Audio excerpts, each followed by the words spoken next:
Well, welcome back, everybody, from our long break. 2 weeks. One of my other tables is going like 3 weeks. They're not thrilled. No.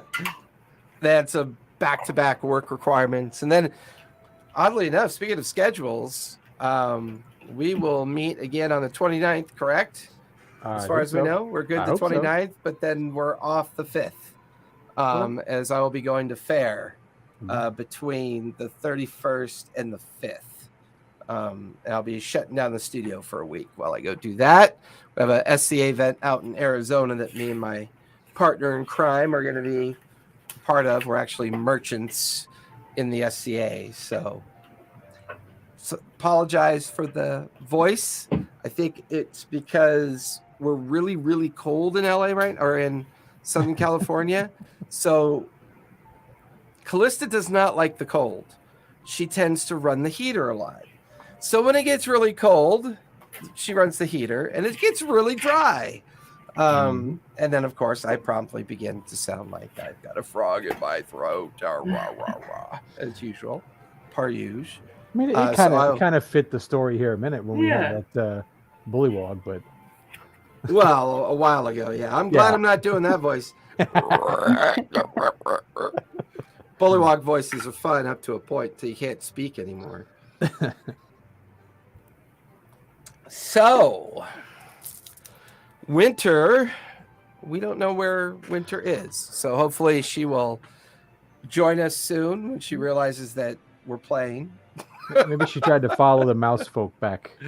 Well, no, she had an interesting plan. She wants to kidnap one of the officers of the flagship. That's right. And the idea was to infiltrate the flagship, kidnap an officer, and try and get information out of them, I believe, was the plan. At least one of the plans. But we'll do a recap here shortly. I can't believe it's Sunday already. Mm-hmm. This weekend seems like it flew. Happy Lunar New Year to anyone who celebrates. Yeah, we had a... Mani Padiseo, and LA unfortunately had a incident. Yeah, I saw that. I'm sure you've seen it on the news. Canceled today's stuff because of it last night. I actually know that area extremely well. I've been in that area before. And another group of gamers that play on the Dungeon Run, Ron Ogden, who's one of the players on that group, he lives less than 5 minutes from Monterey Park. Wow. So yeah, it's crazy. It's absolutely nutty. But hey, welcome to session 24, if you can believe it. And not much has happened. Puck died. Not much. A strange mythical figure seems to be at the base of the volcano. At least we think. With lots of undead stuff. And it would appear that whatever the creature was that was in the... Oh, hello. That was totally on Puck's side, I think. Or is that Xanath? That's over here. That's yeah. I keep forgetting you're in one of the towers. Mm-hmm. You're like actual downtown. Mm-hmm. Downtown. I can mute it. Oh my God, that's great. So, it's like one of those DJ soundboards now.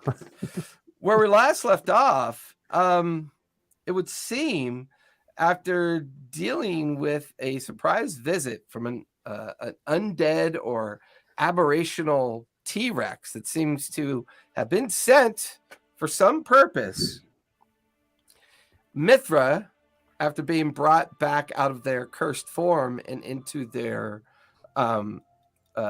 male form, and then we learned about their relationship with the Wanderman Assembly and the possibility of a level of lying or a lack of information, perhaps. Mithras, he took the opportunity to take out Puck on his way out as perhaps a distraction or to gain himself more time. Puck was eventually brought back by a shamanistic mouse folk that went by the name of Matron. And once Puck was back, the conversation over where did he go, what to focus on, what do all these lies mean, or unanswered questions. Earthen was convinced to get the council involved and possibly maybe even get the Dampiers involved to try to begin tracking down Mithras, who is now fleeing deeply into the jungle. But at the time that Puck was in between worlds of existence, a voice had trapped her, a creature, an entity that had a presence or had some measure of control over where her, for all intents and purposes, where she was caught in between worlds, her physical form on the prime material plane. But there now seems to be a sentient creature that can insert itself in between the veils of existence. Or it could be just the proximity to the creature itself caused this almost near catastrophe of Puck's non-corporeal form being trapped somewhere in a distant nether of unknown origin. But she was brought back, and she was brought back by some very creative means upon which Matron needed their help with. And she heard their voices, and it was the voices of her friends that brought her back for all intents and purposes. But once back, things begin to calm down. Xanath began to do some investigation of her own on the remains of the creature. Spot was heading off into the jungle to possibly commune and gather up some insights in regards to what's been happening. Earthen, I think, is seeking access to the council. Puck currently rests after her near-fatal catastrophe. Winter seems to be busy hatching a plan or a plot that might involve infiltrating the Dwendal flagship and taking advantage of the officers that she has already met, and perhaps retrieve one of them for a bit of Q&A, or maybe a little interrogation as well. Other than that, I believe we are still technically on our second day in the Underdwell, and it is turning from late afternoon to early evening at this point, as most of the day was fraught with killing the creature, bringing Puck back, investigating the scene of the creature's demise, and locating the Mousefolk shaman that was brought in to successfully help and aid in bringing Puck's form back. The light is beginning to fade as late afternoon is turning into early evening. What would you guys like to do? I would like to commune with Helm when I have an opportunity. Okay. Yeah, I think you mentioned that last time before we finished the session, because you and Spot were considering doing that. Earthen was tracking down the council, and Puck is currently resting. Mm-hmm. And I'll say Winter is currently in with Puck at this point as well. Yeah, I'm going to go try and track down Ribbles. He seems to be, from what I hear, the oldest gnome on this area, the oldest non-Dampier, at least, in the area, until Caliban gets back with maybe with Mannheim, if that happens. Yeah, that's fair. Still don't even know what to do with that. Forgot all about that because everything else happened. That's fair. Go ahead and give me investigation as you begin to search for Gribbles. Xanath, give me survival, and Spot, give me survival as well. As the two of you go to seek out a little bit of solace, or perhaps kind of confined space to start doing some communing with your affinity patrons. That's a 23. Okay. I got a dirty 20. Filthy 20. Just an 11. What'd you get, Spot? An 11. 11? Yeah. Okay.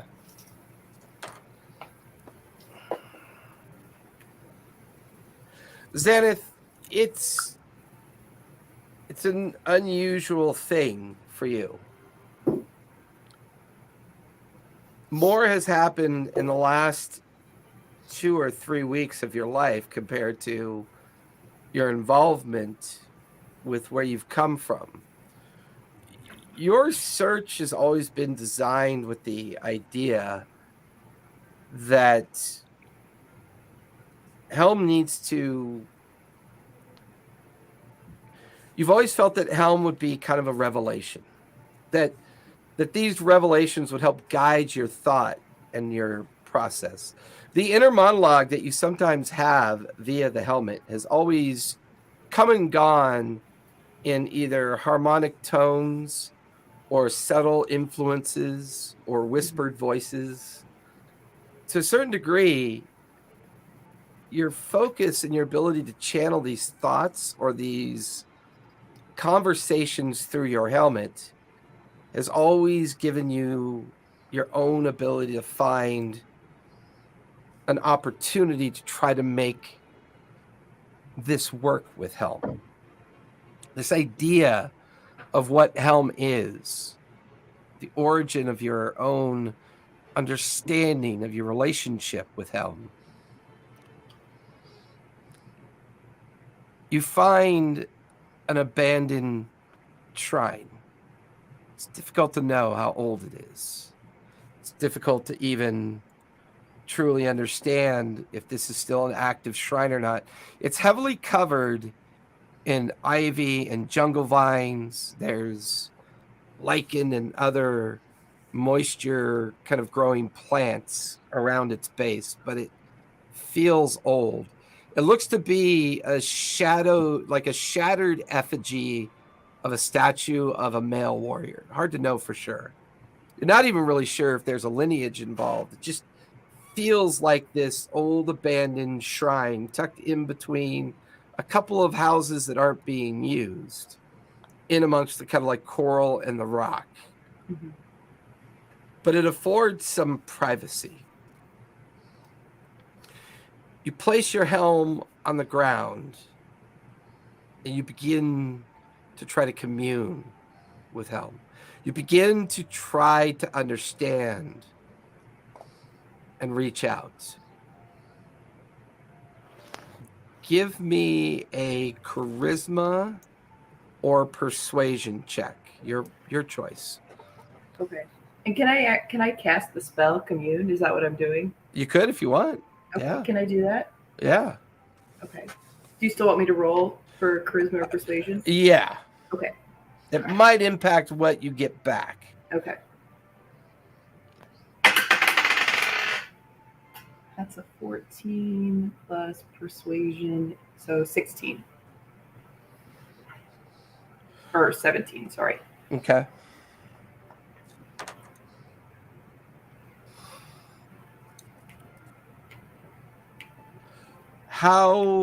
What do you do? Yeah, I think I found a place that's dark, and I put my helmet on the ground and I lay down my shield next to me, and I don't think I close my eyes because I don't think a cleric of Helm closes their eyes and lets down their guard. And I just try and reach out my mind and ask questions. And you get 3 of them. All right. I think my first question is, can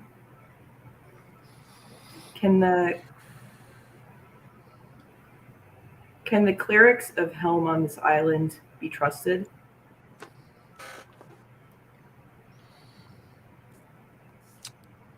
The helmet sitting at the base of the shrine in front of you, your eyes open, staring. Your question brings an answer of a question. And the gentle whisper from the helmet, you hear, "What makes you think there are clerics of Helm on that island?" Okay. Oh no.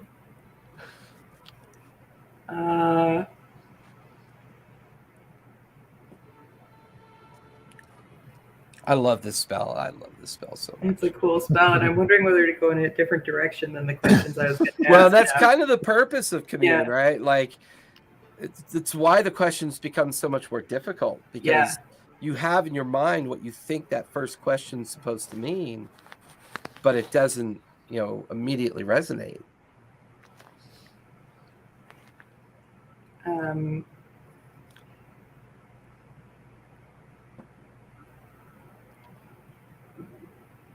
Is Devon looking for the Martinet now? Is Devon looking for the Martinet now? That one's easy. You just hear the yes. And I think my my last question will be,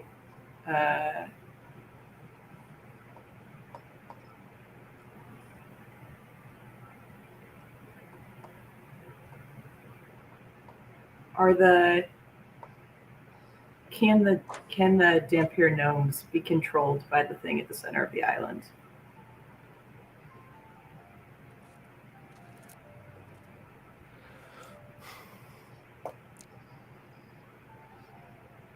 No. Okay. And then you feel the resonance of the helmet fade. You feel the cold return of the snow and the frost sensation. You feel your own kind of like sense of numbing focus on the spell just kind of give way to your breathing. Just this gentle breathing and focus on those 3 questions. I think Xanth's just in a cold sweat. She's freaked out. That's fair. Yeah. Spot, what are you doing? You're out wandering the fringes of the jungle, the general area that you remember the matron coming from. I'm just going to try to find a kind of empty clearing, just because this isn't something Spot really has any real experience with. I'm going to try to give thanks to a deity that I know about, but isn't one that's really in my pantheon. So I kind of pull out one of my snacks and bury it as an offering. It's Nulla. She's supposed to like animal offerings, and just kind of get in lotus position and just kind of begin to meditate. Okay. Hey, Houdini. How do you meditate? How does Spot meditate? I've never really been formally trained. I'm not a good monk, so I just sit down. You just like to wear the pajamas. Pretty much. They're comfy, man. I sit down with my hands open and just try to clear my mind. Shouldn't be that hard, little walnut in there, but just see what Nulla or any of my other gods has to say to me. Oh, this is going to have to be... Do you do it with your eyes open or closed? Closed. That's the question I have. Closed? Okay. What's your passive perception? Passive perception. Where are you? 17. All right. I'm sorry, that's wrong. Forgive me. That's perception. It should be near your saving throws, I think. Okay, I'm sorry. It was. That's I was reading it wrong. It is 17. That's what I thought. It's pretty decent for you. You're a very perceptive person caught inside of Tabaxi's body. The sounds of the jungle begin to slightly fade. The sounds and busy sounds of the chaos of the recovering underdwelled community begins to fade. The cacophony of night noises begin to fade. Your breathing steadies, your eyes twitch, and you focus, and you focus, and you feel a gentle tap on your nose.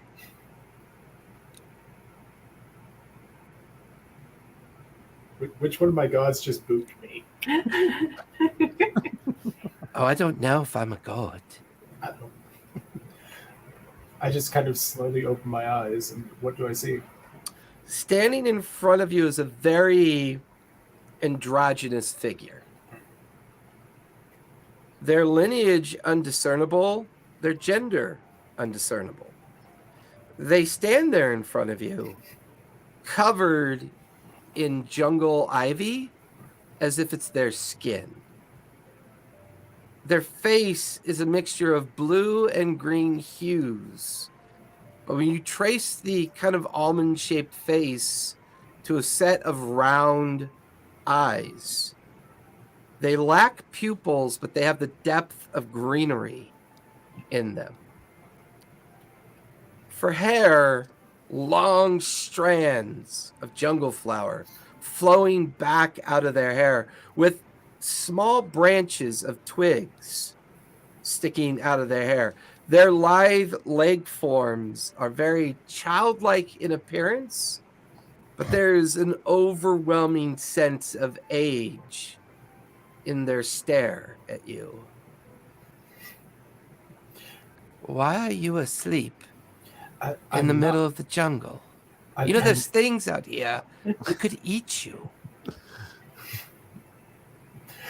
I don't know. This is one of the first times I've done this. This is how I assumed I would have to commune with. Who, may I ask whom I'm addressing? Is this? Are you Nilla?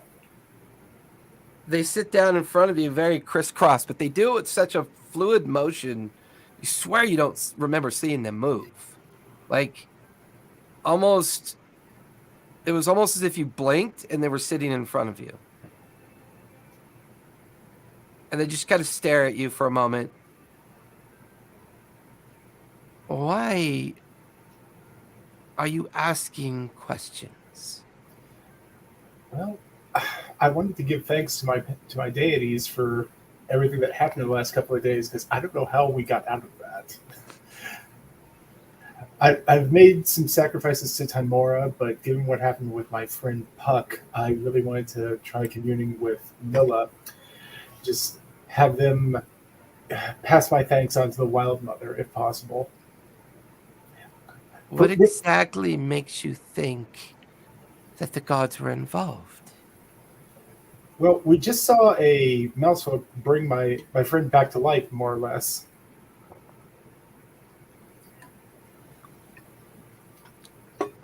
And that means gods are involved?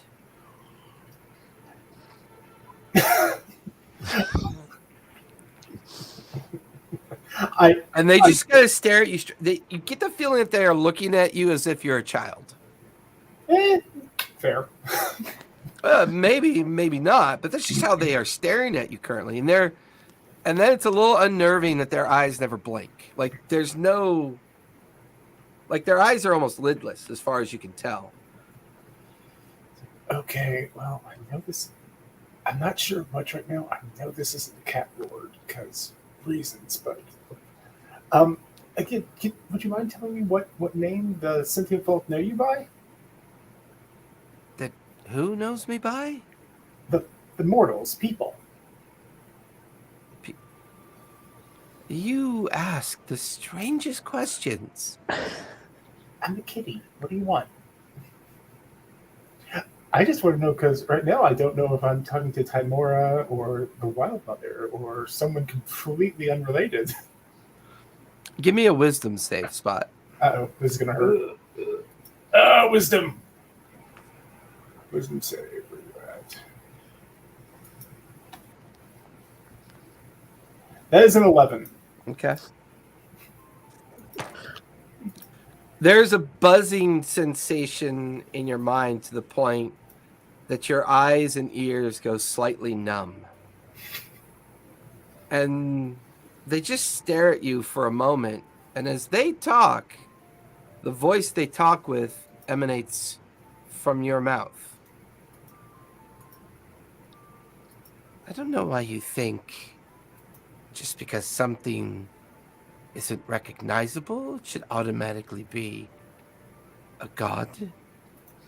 Just because your choices gave life to your friend, and yet you think the gods are involved. Their head tilts to look at you strangely.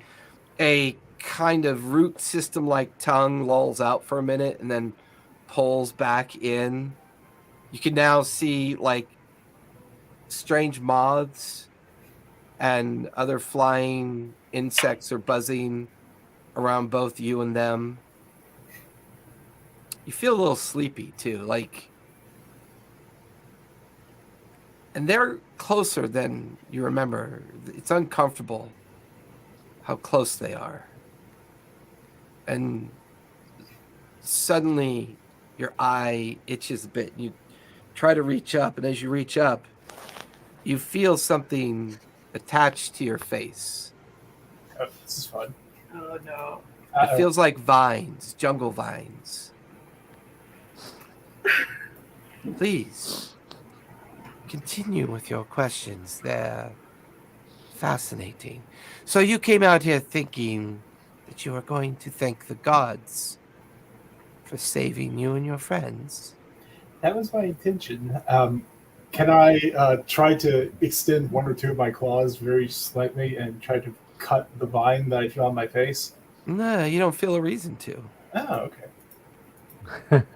In fact, Cool. it's comforting and warm, and you can just feel this droning sensation as, without even moving yourself, you feel yourself get dragged like 6 inches closer. Just This is vaguely unsettling. oh, what's unsettling? You sought me out. I didn't seek for you. I'm not a well-schooled monk. I came into this kind of by accident, but I don't really know what I'm doing. If I've offended you in some way, please help me rectify that. Oh, I don't think you're capable of offending me. I'm not really sure you're capable of much of anything. And you feel yourself get dragged a little closer. Go ahead and give me another wisdom save as they are pulling you physically closer. And that would be enough to heighten your senses. Like something's not right. All right. Do you have any inspiration left over or anything? Oh, I think I do. So I'm going to do that. So let me get that. What was that? I think it's a D6 on that. You got a D6 for a joke last time, yeah? Okay. Oh, that's right. That is a 14. 14. Oh. It's a strange, sleepy sensation. Your mouth is a bit droopy. You can feel your ears and your fur kind of droop. You could feel a sense of kind of weakness being pulled from you, but it also feels vibrant and comforting at the same time. And that's when you hear another voice off to the side. And let me tell you, I rolled for this, and you got lucky, my friend. You got lucky, because it is in their neck of the woods. A familiar mousefolk sits at the base of a palm tree. He is... Matron's a he, right? I use my I use my male matron. Yeah. I have a female version of the mouse folks, so sometimes I get it confused. Sorry about that. Matron is casually leaning up against the palm tree, and it's just enough to break the tendrils of psychic hold on you. They are still in front of you, but there's an anger to their visage now. There's a sense of disruption. There's a sense of interference. They turn to look over at Matron, and then the sense of the voice kind of changes a bit. Why do you always have to disturb me when it's important? I'm not disturbing you. I mean, I've watched this happen before, but here's the thing. This one is off limits. I happen to know for a fact that he colludes and works with Sibo. And if Sibo gets wind of what you're about to do to him, well, it's not going to go well for you, my friend. Their eyes narrow, their lidless eyes narrow. From Matron back over to you, Spot, back and forth. And there's a brief moment of clarity. And you feel thousands of tiny little thorns leave your physical self.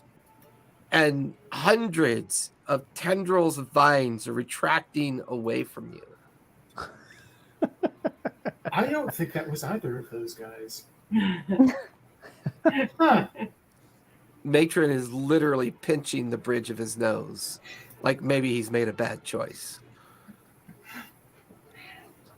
Look, just go on your way.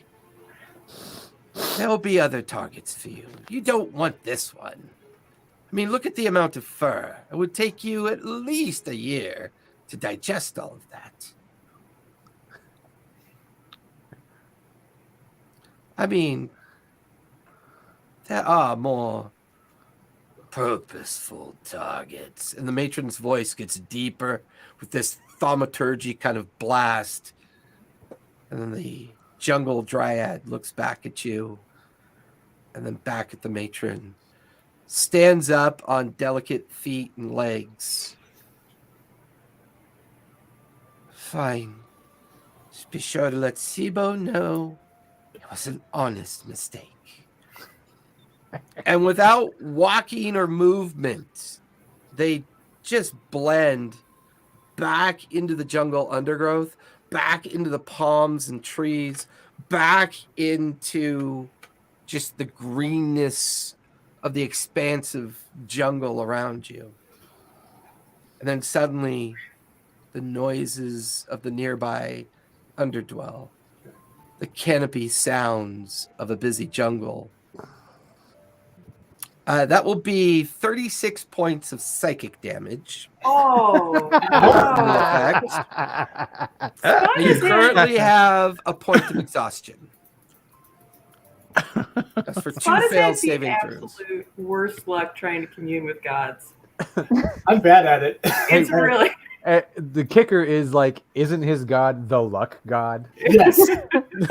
Well, he's lucky Matron came along. Right? I rolled a natural 20 on my intervention. And I was like, oh, he's close enough to an arc. So, yeah. Here it comes. Matron comes over. Wow, that was close. You okay? You feeling all right? You look a little peaked. That was... I don't think that was Noah. No, that was a jungle dryad. They're dangerous. They're dangerous. So there's a reason why people don't go wandering out of the underdwell, and they kind of stay with each other. And I'm going to put it out there for you.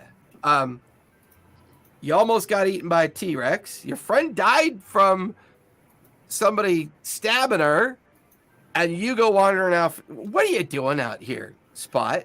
I wanted to commune with Nula, just like show my appreciation. I thought I went like 15 feet, and I just kind of looked behind me, and it's like, it's like you're a good quarter mile into the undergrowth of the jungle. Well, hey, listen, you want to go back to my tree with me and we could talk this over and maybe I could help you understand how this works. It's not that I don't believe in gods. I mean, if you want to believe in them, hey, you know what? That's great. But if you're sitting in a viper pit surrounded by 200 snakes, you kind of know what the best thing is better than prayer? Don't get in the pit with the viper snakes. Stay out. or find a temple or a nice safe chapel or I here look you look peaked. Stand on up here. Let me. And he's going to cast Healing Word for 12 points back. Whee! Nice. So you came out here looking to commune? Yeah. You're a servant of the Wild Mother, right? Well, look. Or Sometimes you tell people what they want to hear. Sometimes I channel my magic through the natural environment from where I am. I tell the gnomes, and I think we could be honest with each other, seeing as how I just saved you from permadeath here. Basically, you would have become a small bush for the rest of eternity. But anyway, that's neither here nor there. The gnomes trust me more if they think I'm this great soothsayer of the Wild Mother. I mean, don't get me wrong. Out of all of them, I think she's okay. If you want to believe in all that mumbo jumbo. But I borrow magic from the natural world. I take and give back to it. Oh, cool. So this is more kind of like, I think we have an understanding here. It's like, I'm a really terrible monk, but I get further with that than saying like, no, I'm a reformed thief, but you can trust me. Got it. Cool. Minus all the wicked intent, yes, it's pretty similar. What are you talking about? Wicked intent. Lying, thief. You know what? It doesn't matter. Come on, walk with me.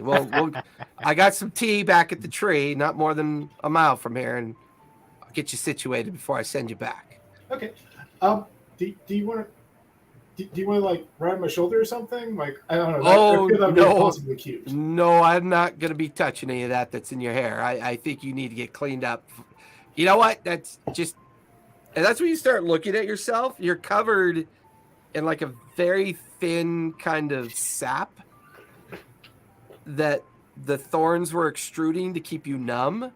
And now it's kind of all like in your hair and your clothes and everything that you're wearing. And you begin to realize you look pretty awful. You just look like someone who's been fighting an undead T-Rex and wandering the jungle and then just encountered something that almost killed you. I'm not the world's smartest, Tabaxi. I have a feeling I probably shouldn't lick this off. Yeah, so you clean up like a regular cat, or are you kidding me? I mean, you use soap and water, right? There's no reason for you to... Look, man. And I'm just imagining Spot with a mouse folk, and they're having this kind of Tom and Jerry conversation.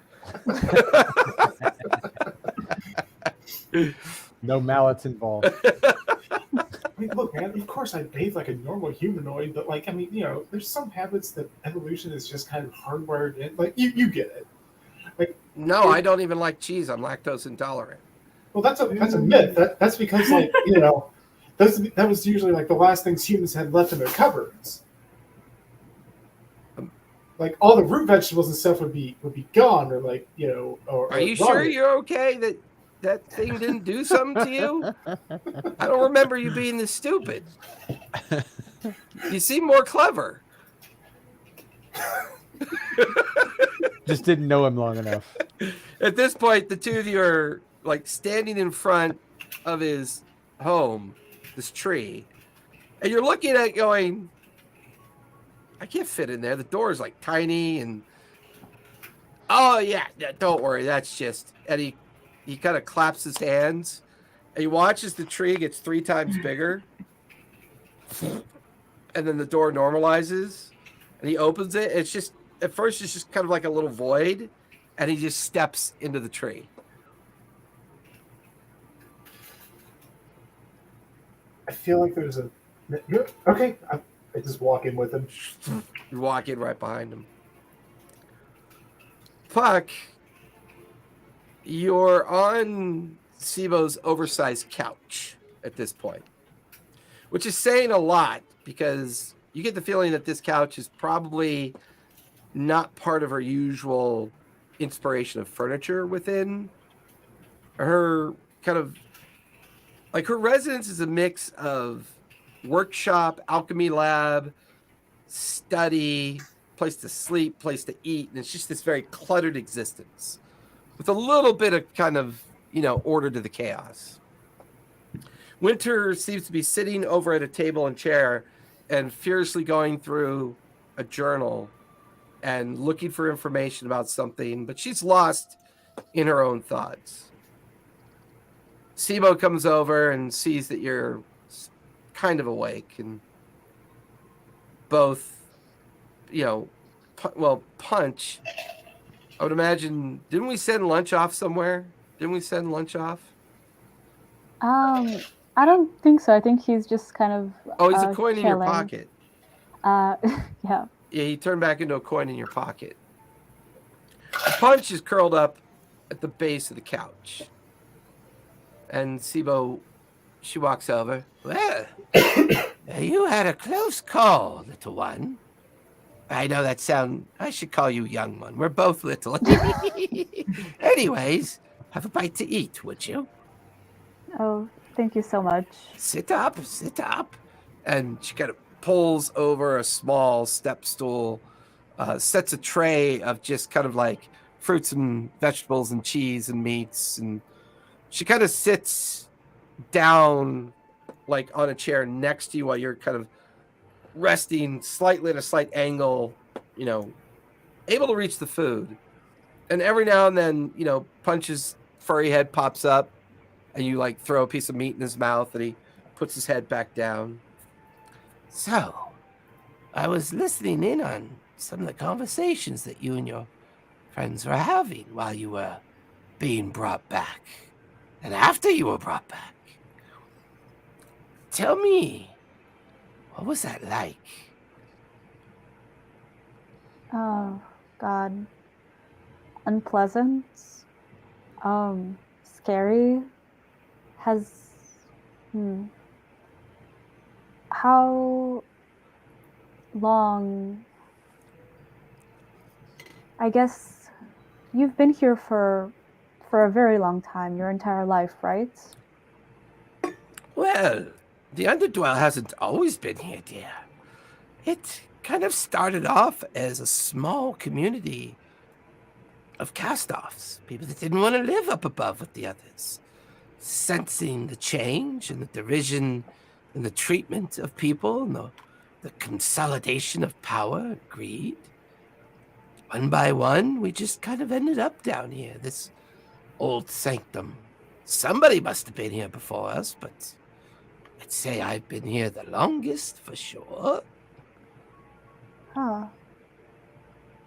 Well, has anything ever drew you here? Do you happen to know who might have been here before you? I don't know. It just seemed like a safe place to hide from those that would do us harm. Access to the waters, access to be able to go in and out of the higher wards when we need to.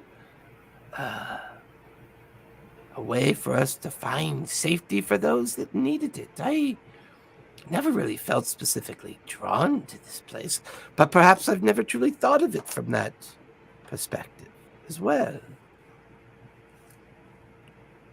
When I was in between, I was talking to something that we think might be at the center of the volcano, not too far from here.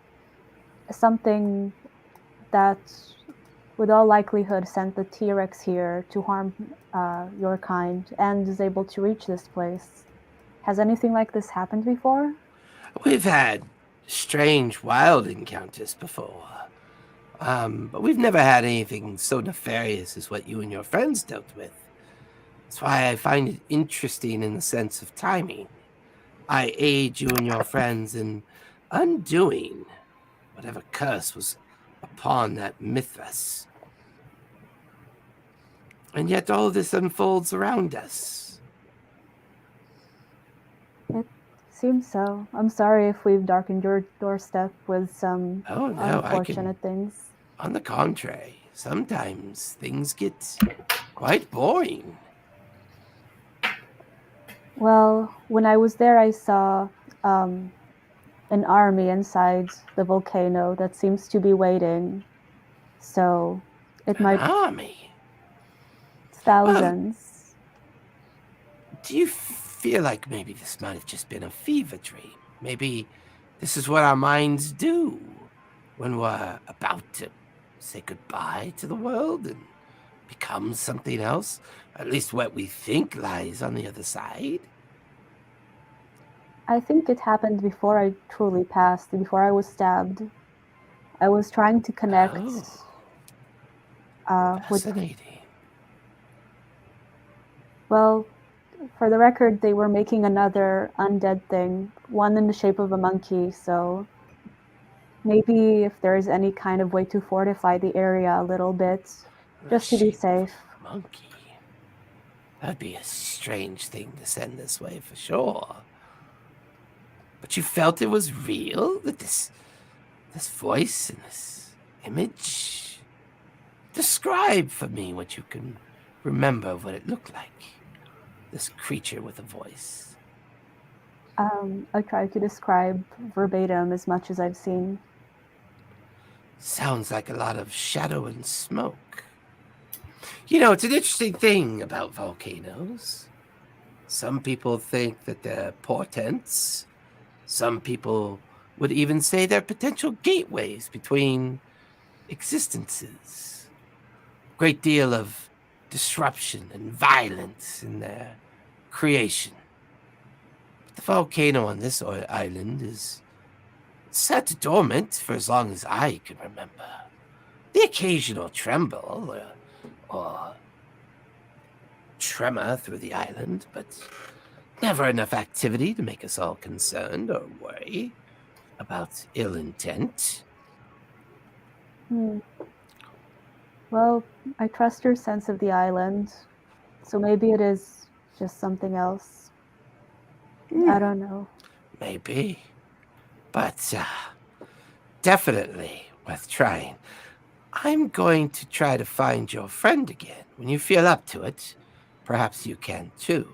This Mithra has taken my ring and taken my sense of value as well, nearly killing one of what I'd like to call one of my new friends. But rest, eat, get your strength back. I'm sure the others will be back soon. Before you leave, I just wanted to give you this as thank you for everything you've done for us. And I take out one of the 2 arcane diamonds that I got from the merfolk earlier. You're giving me one of these? Well, I would be dead without you. Well, my knowledge sought out somebody I thought could accomplish this. Are you aware of what these are? Just vaguely. They're power stones, of course.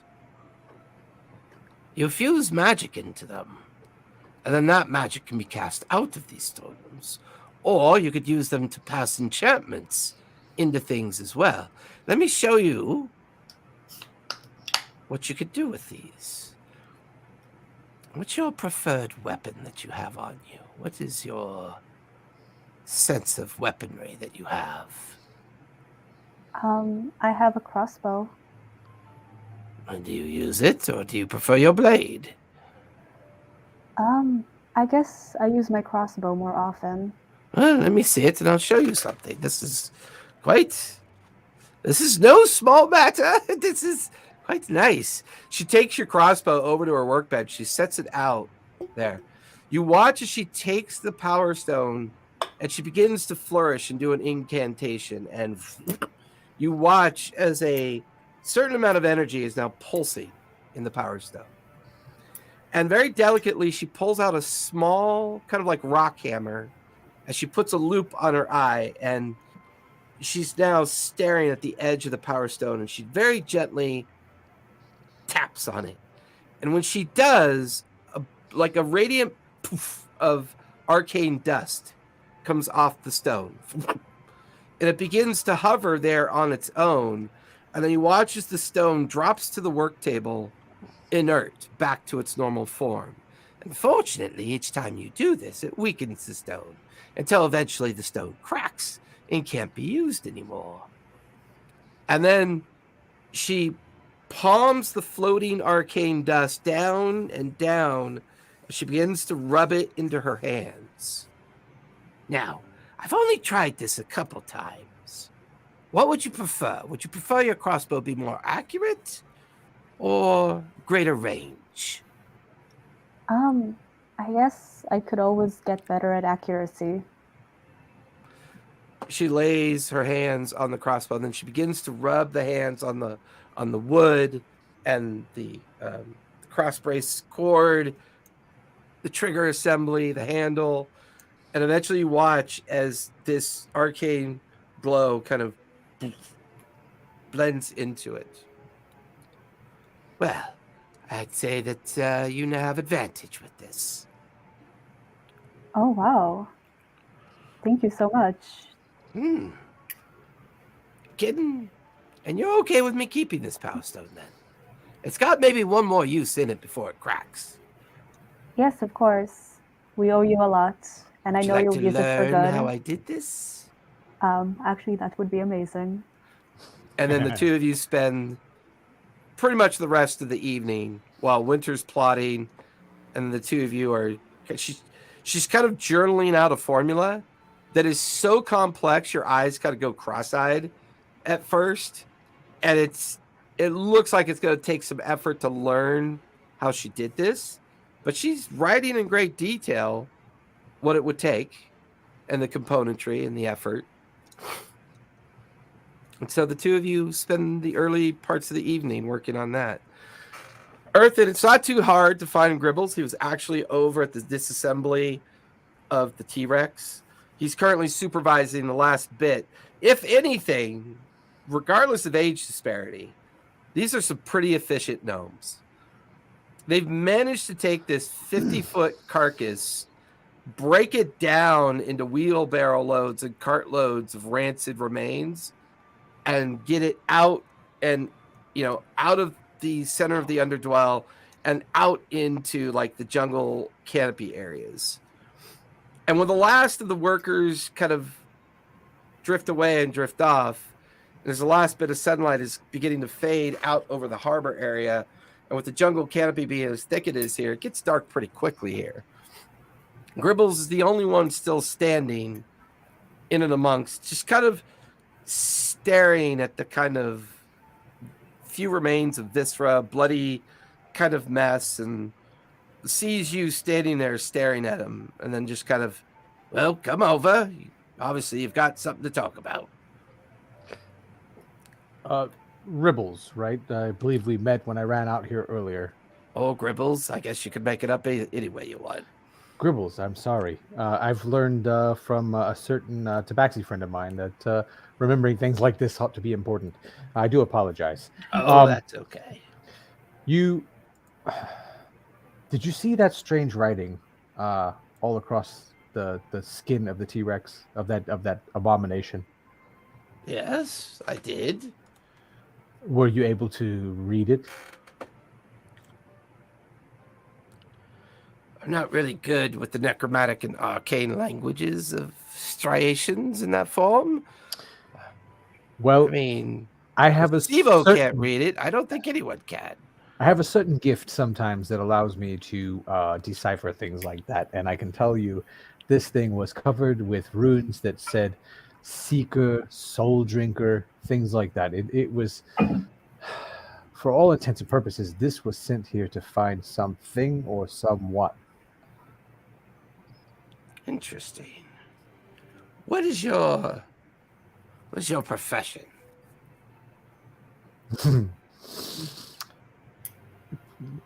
Right now? Well, what's your specialty? I have a way of talking to people.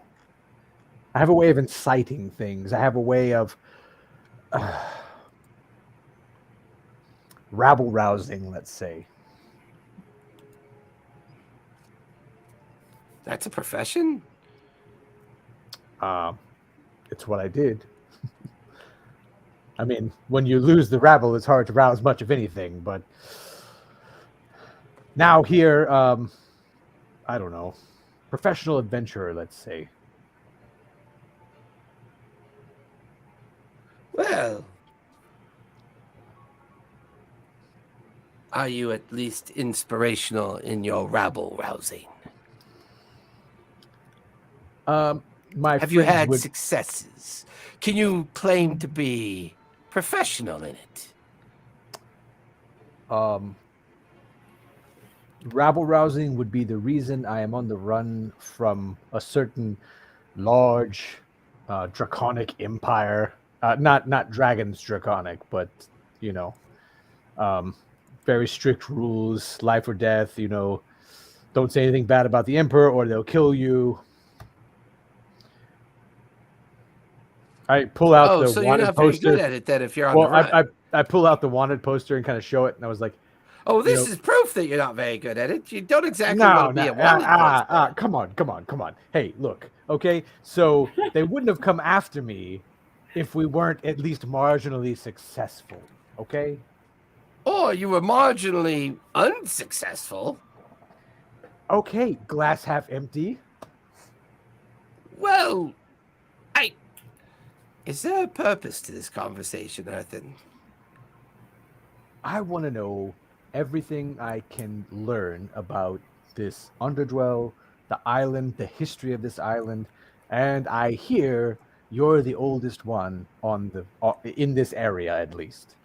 Me and Siba were the first to find the underdwell, yes. Whether or not we're the oldest thing on the island, I don't know.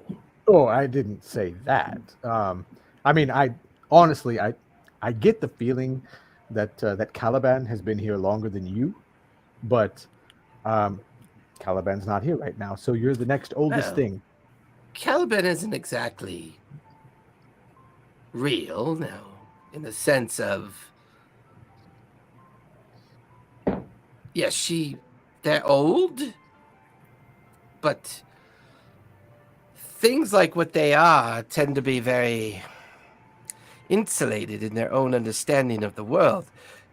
A small group has agreed to help us because we help keep them safely hidden as well. But why should they need to hide? Well, I mean, because they're undead, understanding dear that the boy. underdwell, it's safe. You know, the sun's not Because out. they're not living creatures. There are worse things than undead creatures on this island. Depending on your point of view, the world isn't just this island. This is a crossroads of chaos. Every banner and flag and pennant of Exandria has crossed through this island. But no one's ever lifted a finger to dispose of the organizations in power here that create these people around me that need a place to hide or aren't wanted or are used up to the point that their usefulness is no longer capable for whatever purpose that the Copper Guilds and the Copper Keepers and the others have in mind for their skills. So what if we could do something about that? What do you mean? The Dampier that live here are highly talented. The Dampier that live here, that's weird. I use for lack of a better word, they live here, okay? That reside here. Yes, okay. Eventually, two other gnomes come by. They hand a tankard of ale to Gribbles and a tankard of ale to you, and they just kind of disappear in amongst the crowds. And Gribbles kind of takes a pull from his tankard. Oh, well, now that's better. I agree. Where did this ale come from? That's good stuff. So, the Dampier that live here, that reside here, they have great power. They somehow were able to ferry that arcane cage from the ship that we arrived on to Sibo's hovel. I don't know how that happens. That's a talent that I don't possess. But I'm certainly at least somewhat skilled at organizing talent in such a way as to cause disruptions. And if we can cause enough disruption, we can pull out leadership and, snakes, no heads, that kind of thing. I suppose, but I'm not really sure what this conversation is pointing towards. If you think you could deal with the guilds that are currently running the island, they're pretty formidable. And what do you replace them with? I just kind of look intently at Ribbles.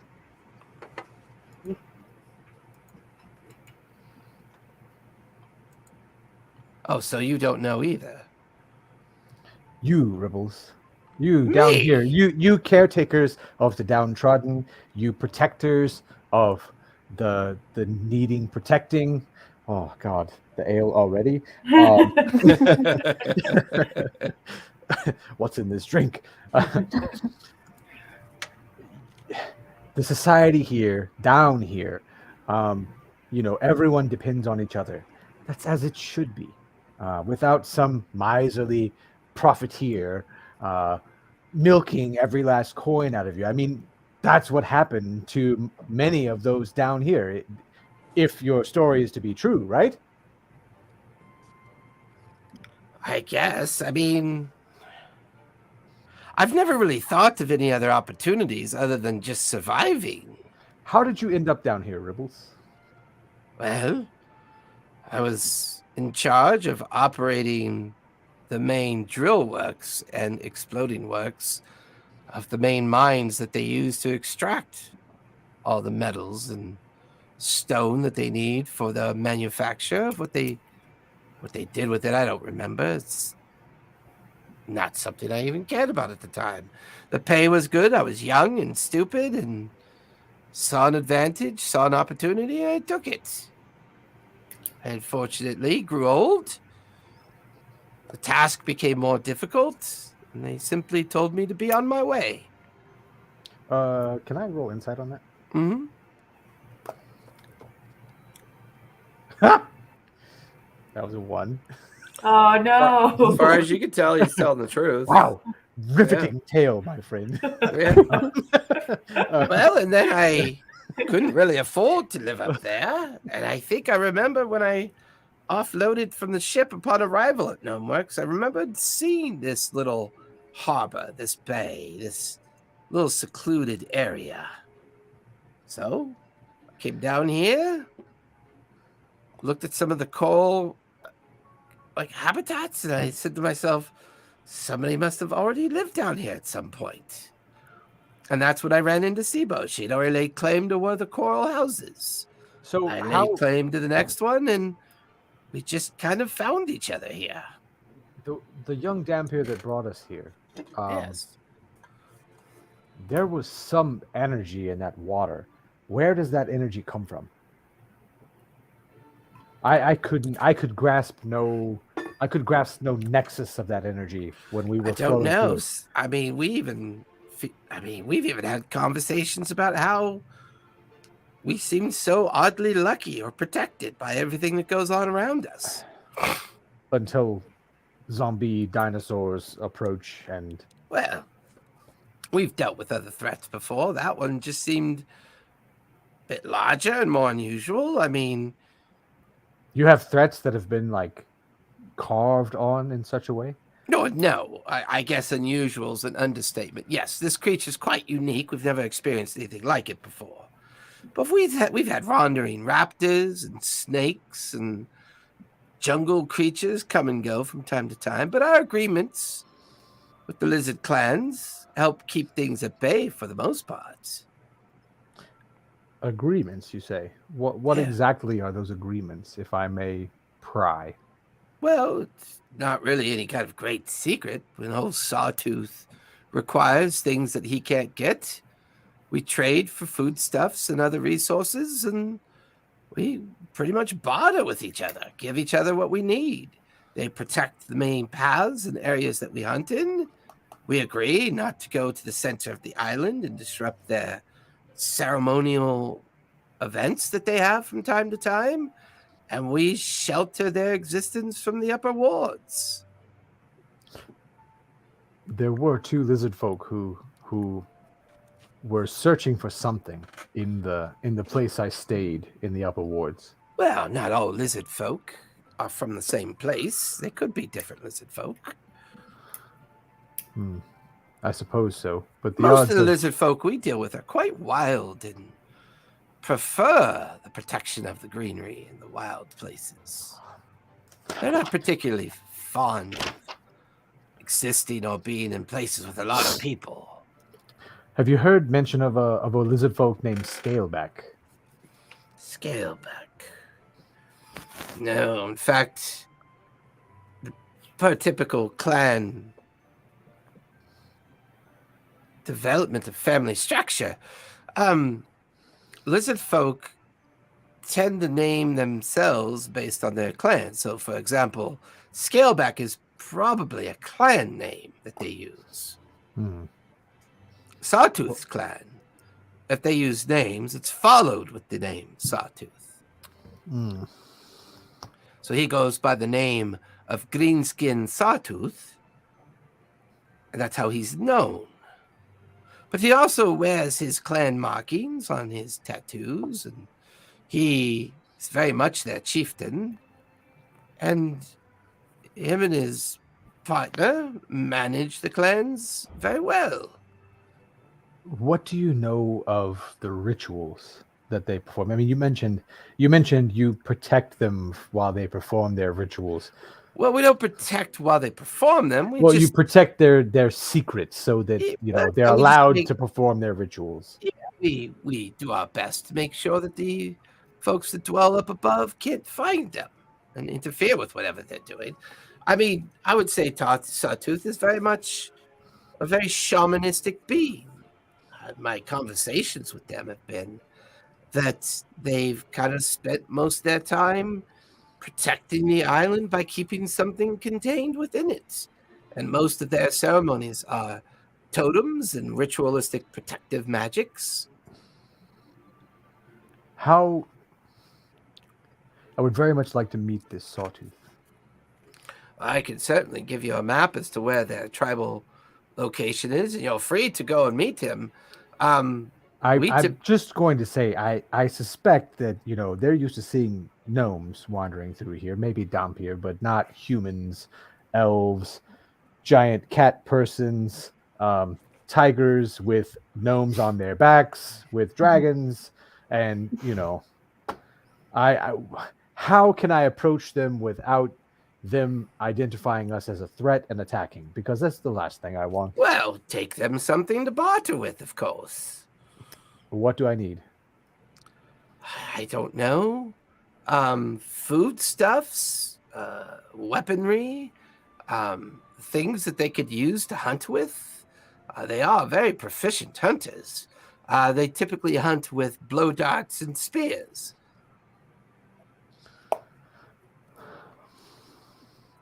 Be creative.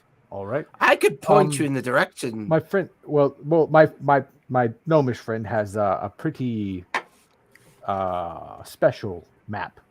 Oh, really? I'm sure if you could describe this location to her, that location could possibly make itself revealed on our map. If not, if you do have any parchment around, you could draw a map. Hopefully better than, some turn left at that tree, right at this tree. There are certainly a lot of trees in the forest. I would not want to get lost there. Yeah, there's a lot of things in this jungle that would downright just eat you, or do other foul things to you. That Tyrannosaurus didn't lay a finger on me, a claw on me. Oh, interesting. More marks of your success, then. I kind of fidget at the little scar on my cheek from the everything else that's ever happened. Yeah.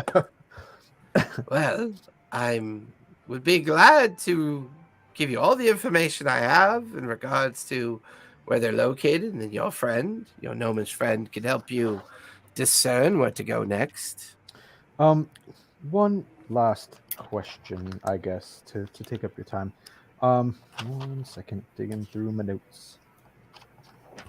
Where's the notes on the? There it is. The sprocket. Oh, hang on. Sorry, I'm trying to find the notes on the journals, just to kind of. Here we go. The manifest. Okay.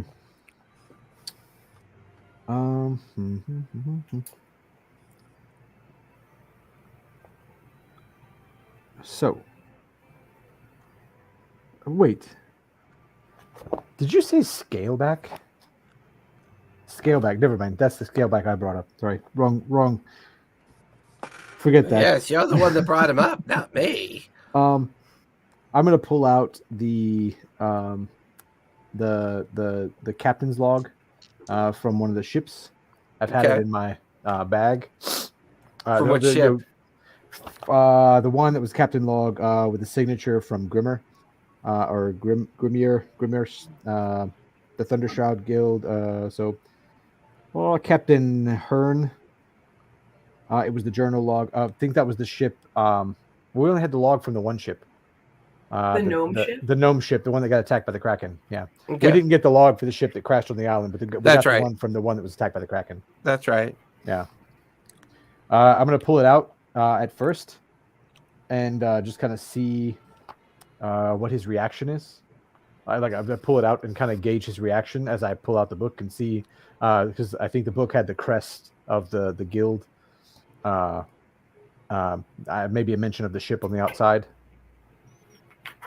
Why do you roll insight to gauge his reaction? No, really, because he reacts the moment you pull it out. Where'd you get that? You recognize this? Well, I recognize the emblem. There was a ship that had been attacked by a Kraken. We got there too late. The ship had already been thoroughly dismantled. While wandering the decks of the ship, came across this among other items.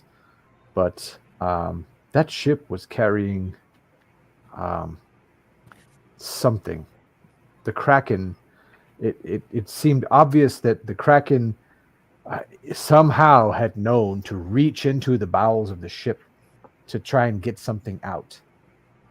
And I've never known a wild animal to do that. Well, I mean, to claim that you think it's a Kraken, I mean, that's pretty far-fetched, don't you think? My friend, you know the guy that has the junk pile that gives away all the stuff? He gave me this bag. Yeah. I gave the Kraken claws to him. You can go. I don't have them on my person anymore. I used them to purchase this bag and a fancy bow that apparently talks to my friend.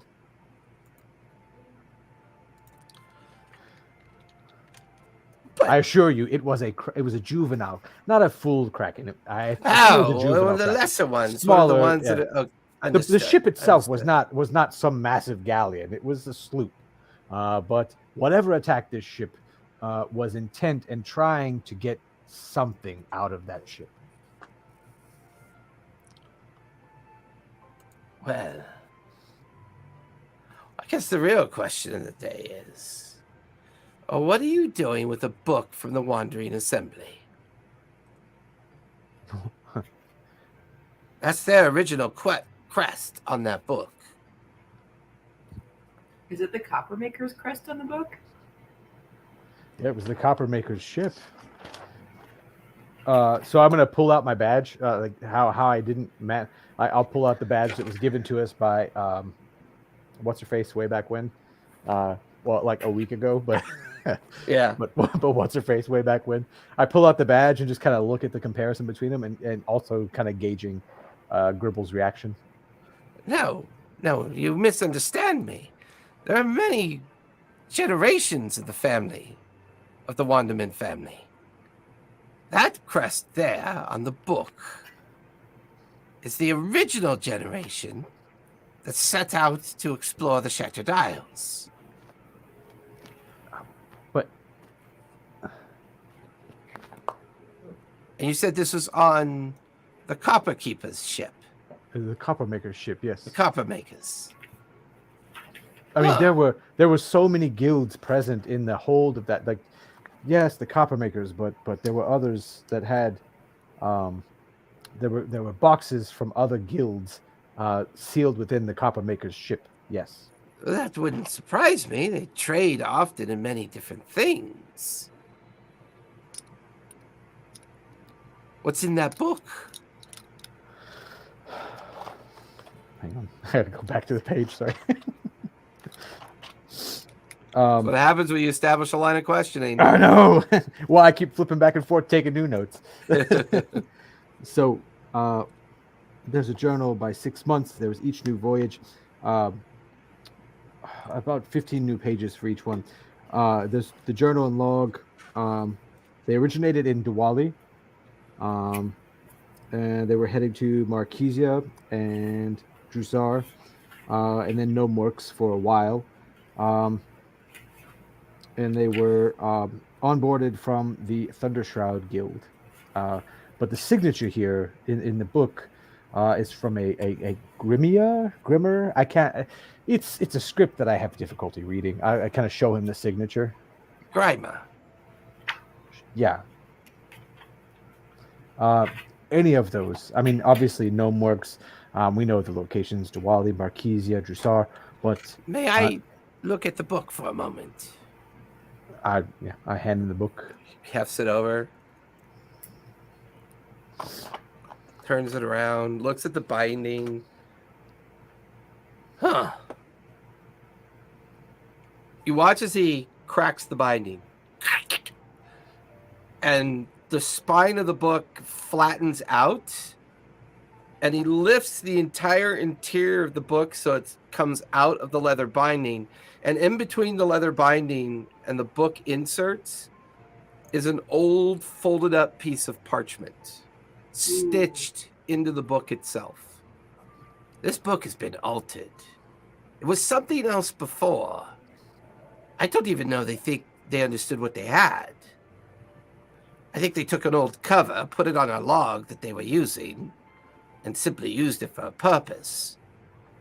But whoever made this, whoever manufactured it, he kind of like pulls out and hands you a small folded up old crinkly piece of parchment that is folded neatly in like a messenger kind of method. And there's a wax seal on it with an emblem. Do I recognize the emblem? Give me a history check. Well, I guess because we have the other scroll with the emblem that we found that we never opened. Nope. So we not the same. It's different. Okay. No, right, different yeah. emblem. Okay. Ooh, that's 15. History is 5, so that's a 22. Oh, you recognize it. It's the emblem of the Cerberus Assembly. Oh, great. But it's old. And there's Elvish script in the emblem.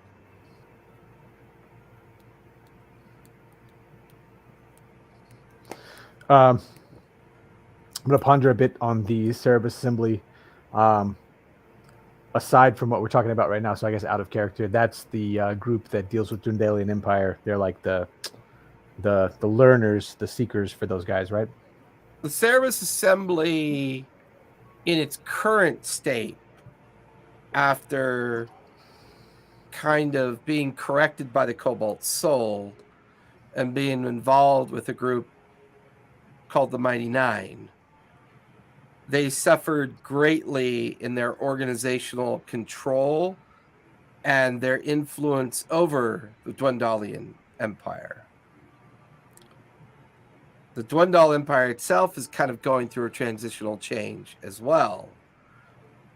The monarchy is not quite what it used to be, and the way they control and do things, while in the countryside could still appear bleak, back within Rexingtrum, things are shifting and changing all the time. But You do recognize the name on the wax. You've seen it before, but they're languishing in prison somewhere. But this is old. This Right. paper feels old. The name on the wax seal is Ludendorff.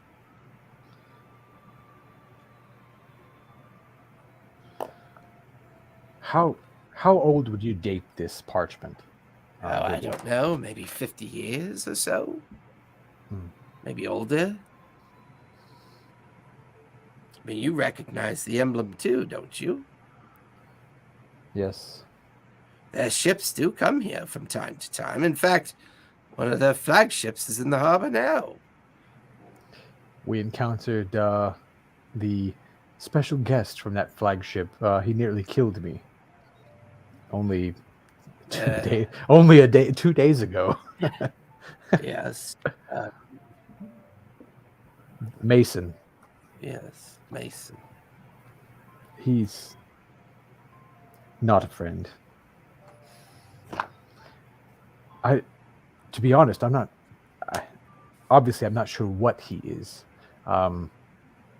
He is not only a man anymore, though. You know, with these Dampier running around and all of the constructs and those siege beasts and all of that stuff happening in Gnomeworks, this place is just the capital of war profiteering of Exandria. There's always profit in war. There's also a lot of death in war. Which equals more profits. Someone's got to get paid to bury the dead, don't they? Well, the natural dead still need buried as it is. Well, I think you overthink what goes on here a bit. Sure, the trade here is under the shade, as they say. There are those that believe that the guilds that function here with a purpose of secretly building things that they would not be otherwise allowed to sell in other empires. But yet those empires that have made them forbidden come here and buy them anyways. That's not something linked to the inequities of being alive or dead. That's merely just shitty leadership. A world full of bad leaders doesn't necessarily mean it's a world full of bad people. Oh, the world is not full of bad people. Unfortunately, some would disagree. There are bad people, but the world is not full of bad people. The world is simply run by bad people. Sometimes that seems to be the case. My background, it's the truth. Well, not everybody shares your same viewpoints on everything. I imagine that whatever suffering you've been through was with purpose and intent, and you've come out the other side a very unique individual. I reach my hand down and put it on his back, like while holding the ale in the other hand, and say, like, this place doesn't seem to have half bad leadership as well. Oh, you continue to stroke the cat, don't you? No, I'm not interested in running somewhere. this island. So you can get that idea out of your head. What's that they say about the best one to do a job is the one that doesn't want to do it? Well, I can clarify that statement for you. Since they have never been identified to me, I therefore do not listen to they. And he just kind of finishes his tankard and tosses it onto the nearby box and begins to walk away and just kind of disappear into the streets and the crowd. Like, as he's walking away, I'm gonna let him know, how'd you get on the council then? Give me another persuasion. Give me a persuasion check on that one. And see if it causes him to stop to talk about that. Nat 20. So with persuasion added, that's 32. 32? Oh my God. There's one of those bardic rolls. You gotta love it. when it counts, you know. When it counts, it counts. He stops and he turns around. It's not a formal council. I don't necessarily lead it. It's a council of 3 individuals that care about a community of people that are suffering based on what goes on up above. And I'm not that kind of bard. He just kind of looks at you for a moment. I'll think on it. And he turns and seems very kind of flummoxed that he was kind of like sidelined by your comment. I'm gonna like raise my glass at him, you know, as he turns. And you can actually hear him mumble a bit, like, God damn it, fucking shit. And he's just kind of like disappearing into the crowd at this point. I'll go back to Sibo's because, you know, I'm supposed to get some clothing from her at some point. Yep, it'll be ready today. Zenith, what are you doing at this point? Yeah, I'm gonna come back to Sibo's as well. I Okay. think I gotta get some sleep. Okay, that's fair. Spot, you are currently inside one of the most lavish tree interiors you've ever been in.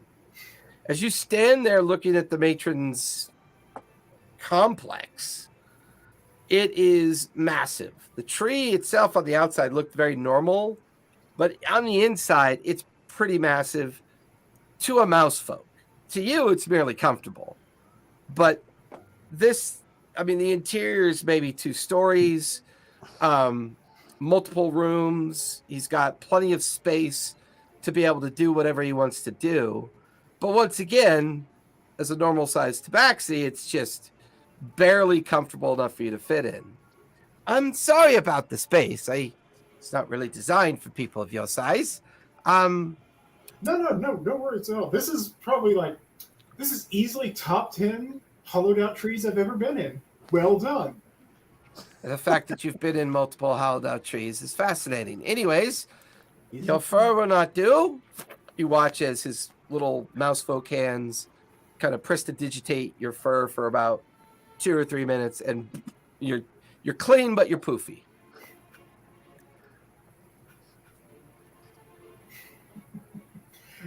Okay, this is awkward. I don't like being poofy in front of people. Just gotta kind of go over in a corner and start combing my fur out. And by the way, if your laptop microphone's your microphone being that far back, I can't hear you as well. Oh, sorry about that. That's not any better. Oh yeah, the webcam. Yeah, now I can hear you better. Okay. Sorry, I was saying I'm going over to the just to a corner, just kind of shoo him away, just kind of like, I don't like people looking at me while I'm puffy. Just start kind of gluing my hair down. He kind of wanders over to a tea kettle, starts pouring tea into a larger size cup than he would use, and it takes him a couple trips. And eventually he just points to a normal sized teacup for you that's been filled with this kind of like herbal medicinal tea. Drink it up. It'll help. Trust me. It'll help. Okay. I take a sip. It's very minty with a kind of weird kind of alkaline flavor to it. And there's like floating herbs inside of it. You get another 8 hit points back after you start drinking the tea. Now, you say minty. How minty? I am a cat. It's minty. So my pupils have gone like fully dilated. He has my attention. I mean, whether or not it's catnip minty, probably not, but it's minty. It's the same family. Some effect. Oh my God, what have I done? Your pupils are blown out. Oh, I'm guessing shit. you're probably not like probably not super on top of like a pharmacology when it comes to cats. anything in the mint family is a very active stimulant for us. The Pizzumis are a real thing, okay? I'm so confused right now.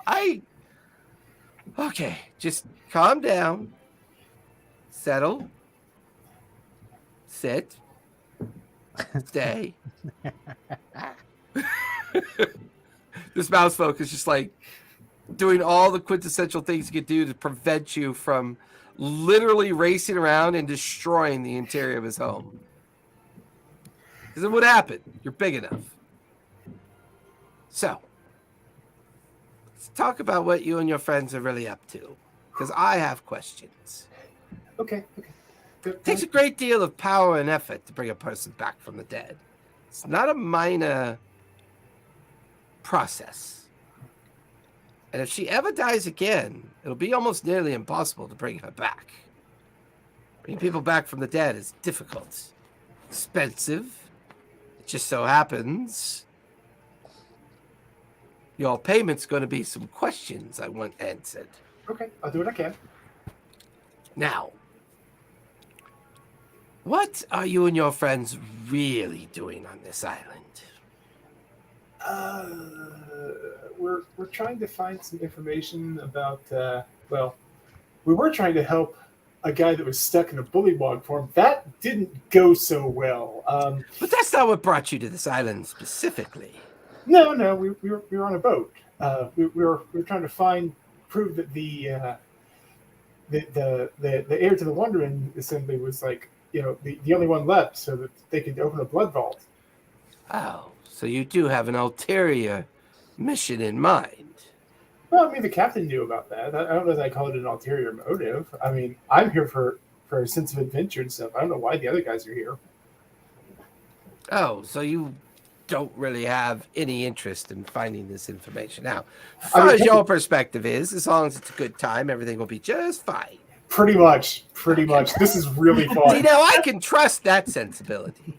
I can't really get on board with the higher than Mao sensibility of kind of like your friend Earthen, or I get a little prickly around the religious types. I find them to be a little nonsensical. No. Again, I'm a terrible monk. Full disclosure. Oh, clearly. You're pretty terrible at everything. I'm good that at I've seen. I'm assuming your specialties are murder.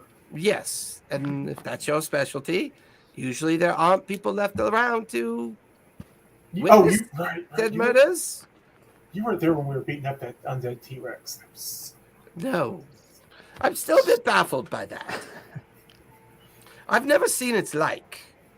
The amount of magic and what it takes to create such a beastie is no light feat under any stretch of the imagination. You have to find an original carcass of a creature. You have to do heavy magics to raise it from its dead form.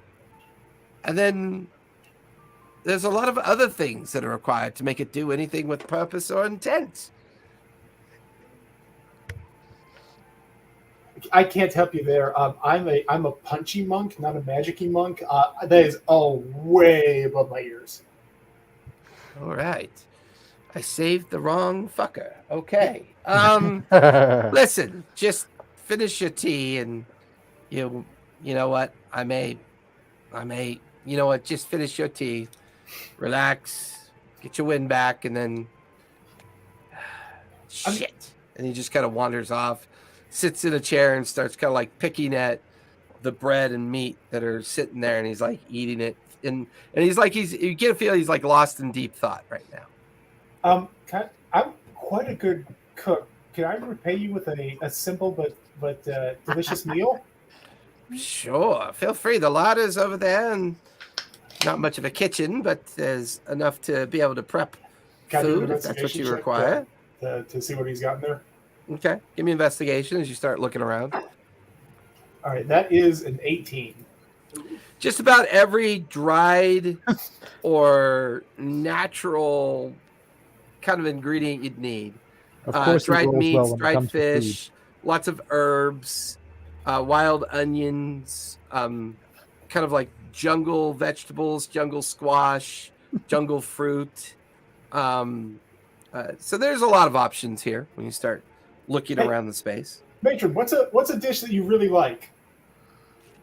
Honestly, one I don't have to prepare myself. Cool. Okay, but like specifically, like what's the type of thing that you would ask someone at, like above your skill level in cookery to prepare for you? Something that you I'm very fond of stews. cool. Yes. All right, I'm going to get a stock on say on the hearth, boiling some water, and I'm going to start cauldron on the hearth rather. Start boiling some water and peeling vegetables, looking at the dried meats, and making some choices, figuring out what's going to go best with what. Okay. So with that, you're going to spend your time cooking. Puck, eventually you hear the door open, and within moments of each other, both Xanath and Earthen return from wherever they went. So the three of you are back together again in Sibo's place. Sibo looks up from her workbench where her and Puck are working on something. Oh, good, you're back.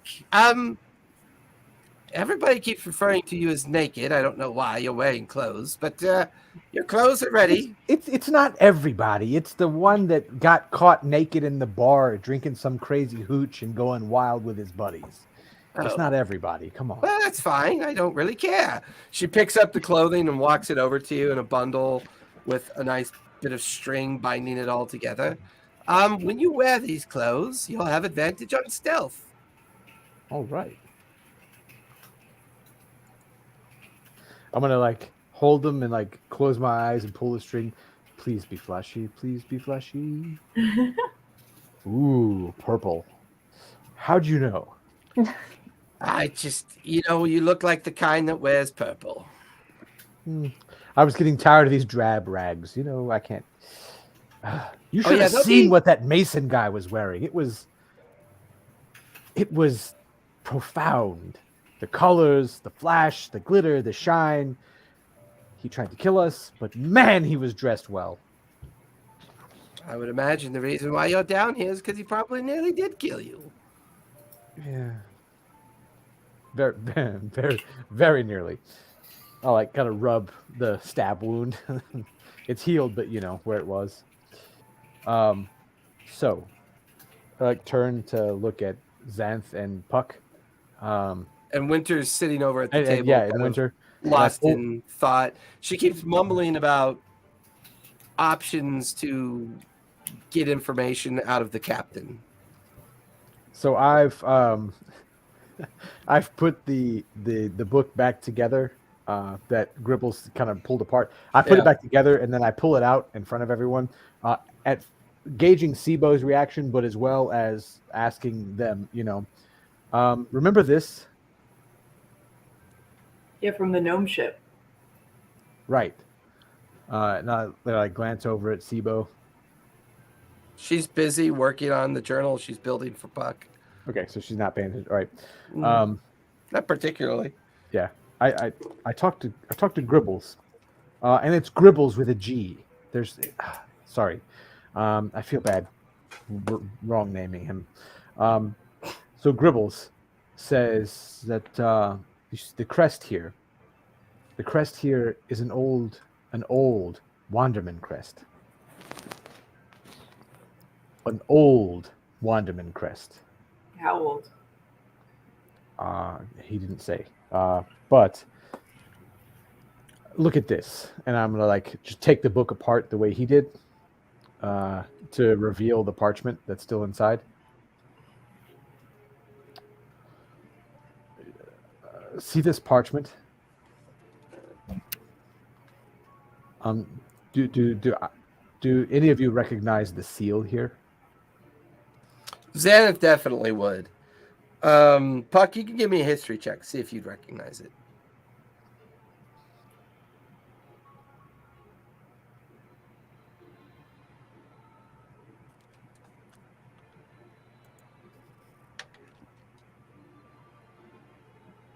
It's an 8.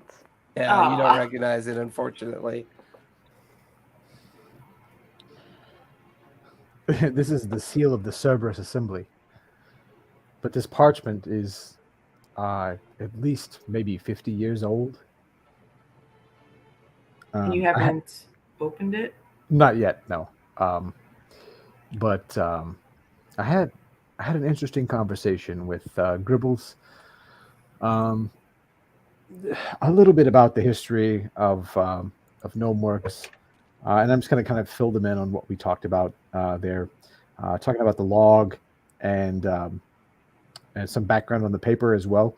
Also, what I know about the Cerberus Assembly, and then I'm going to take the note and lay it. I would walk over to the table where Winter is sitting, set it on the table, and because it's an old parchment, just delicately try to peel the wax and open it to see what the inside of the parchment reads. Okay. Does anybody read Elven?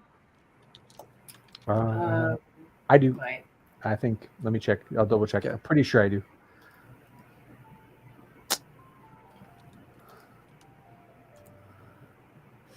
Yeah, I have Elvish. Okay. Oh, yep. Me too. I mean, my wife is Elvish, so I need to talk to her somehow.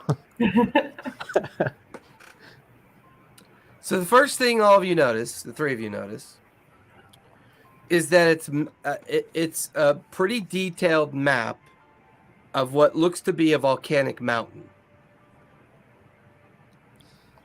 In Elvish to the right is a detailed request from somebody that goes by the name of Ludendorff.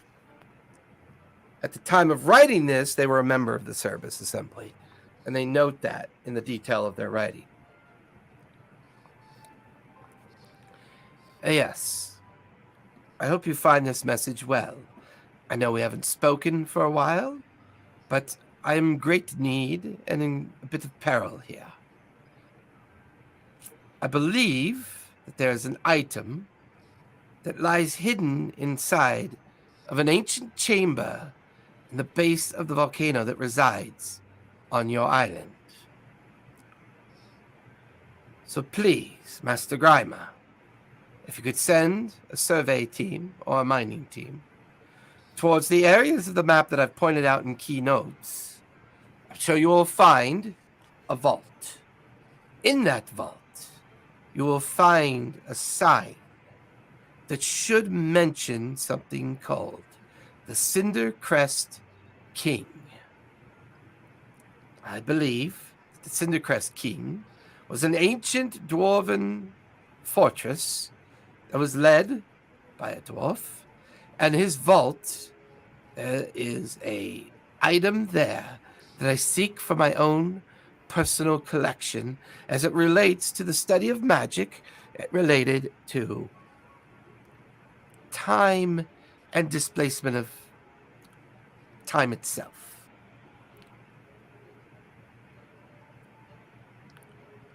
Signed, Ludendorff. P.S. Please message me or send a raven as soon as you have completed this task.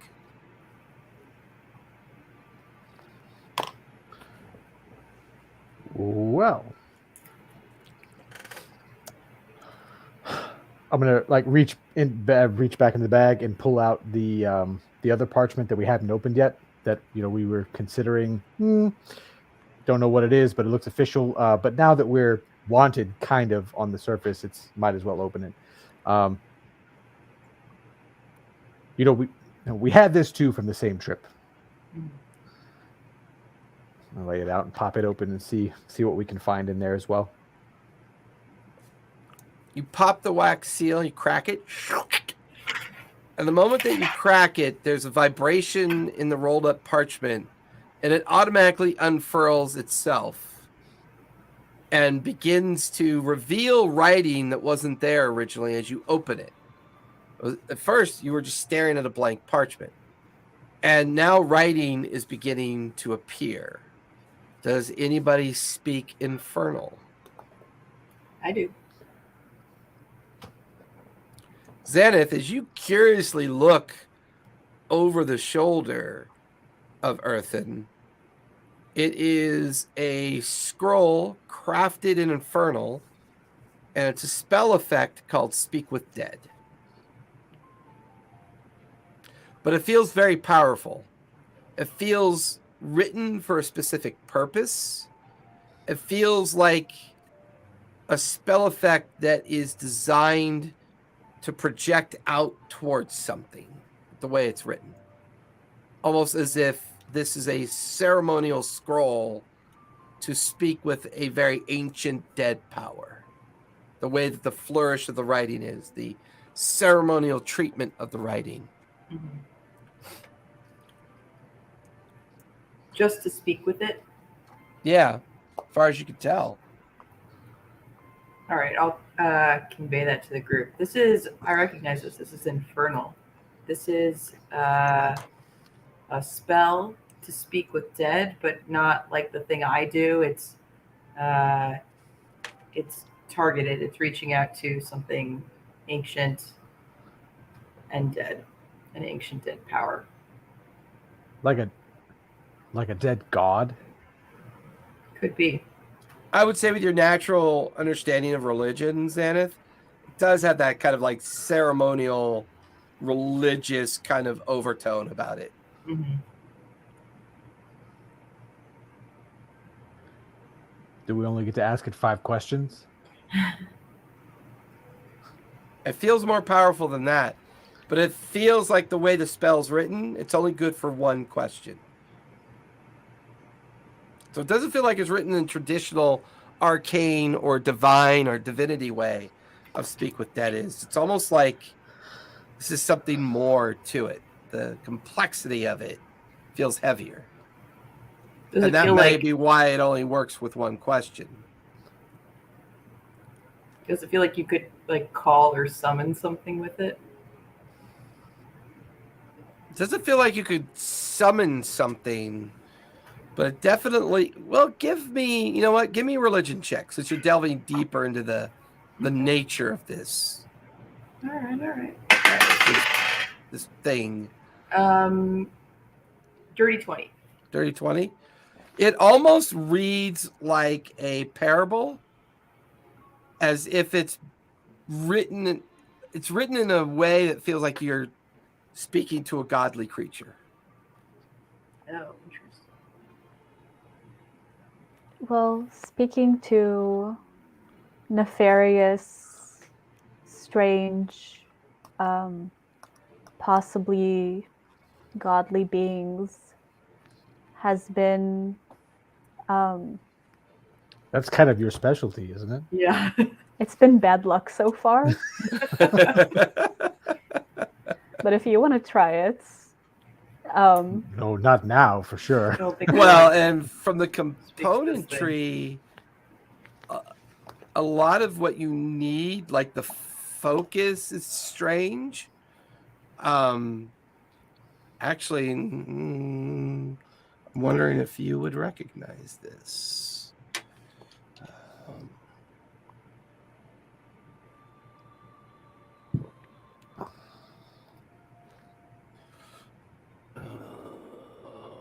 One sec.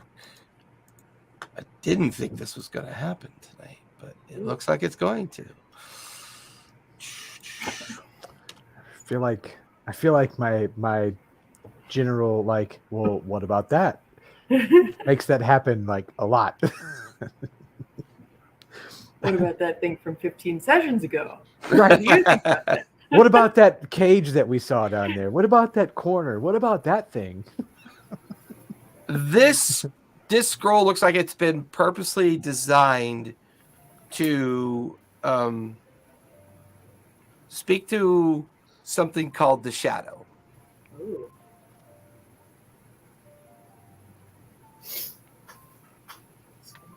The shadow. Does that ring any bells in my mind? I'm gonna kind of look over at Sibo when we say that out loud too, like the shadow. Yeah, she's not really paying attention. She's not okay. Yeah, like she's very much invested in writing the journal. Give me a religion check again, Xanath, because this might help. Okay. That's an 8, so that's going to be a 13. 13 is actually still pretty good.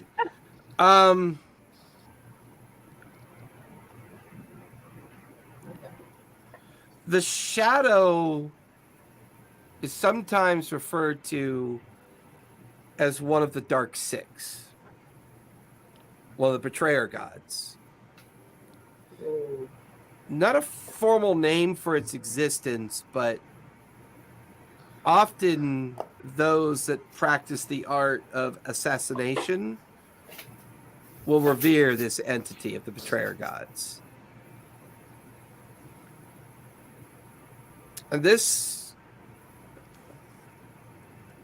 feels like a scroll. It's been crafted with both the intent of speak with dead, with a little bit of commune arcane written into it.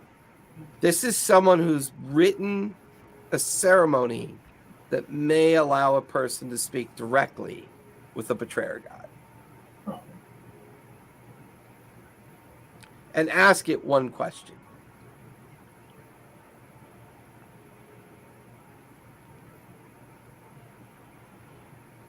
Can I do an What? insights check to see if any of it at all correlates to any of the stuff I've seen? Yeah, give me an insight check. As she's doing that, I'm just gonna be like, "What the hell was on that ship?" Ooh, I got a nat 20, so that's 21. Ooh, Nice. nice. There's two things that pop out to you in regards to this. One is the style, and you're pretty handy when it comes to the importance of stylistic writing. In your roguish nature, as well as your ranger nature, right? It's always important to understand the signs of things. The lettering and the way this is written matches almost ideally to the style of the writings on the outside form of the construct of the T-Rex. Oh no. The shadowy nature of the writings and the design of the ceremony is very reminiscent of what you kind of saw in some of your visions with the dark entity at the base of the volcano, at least in the bowels of the volcano. Oof. Those are the two things that really pop out for you. There was. Sorry. Okay, I remember there were like 6, because I do remember the number 6 because I think there were like 6 figures. There were Is there any correlation there, or is 6 just a bad luck number? I mean, it could be a representation of the Dark Six. Yeah, that's not good. So we're dealing, this thing in the volcano could be a betrayer god. Or at least trying to. We are talk crazy to out of him. our depth, so I mean, if they're not the betrayer god, they're trying to talk to him. yeah.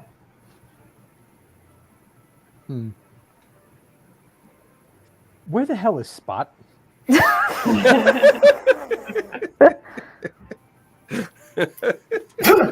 Oh God, someone must be talking about me.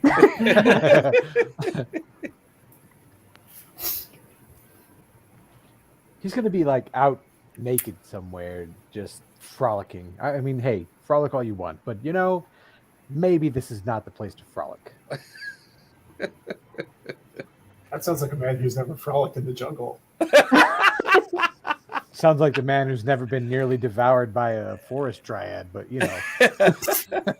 Like I'm the only one here. To be fair, it was a jungle dryad. They're far more jungle. I'm powerful. sorry. Yeah, exactly. Thank you. But I'm the only one here.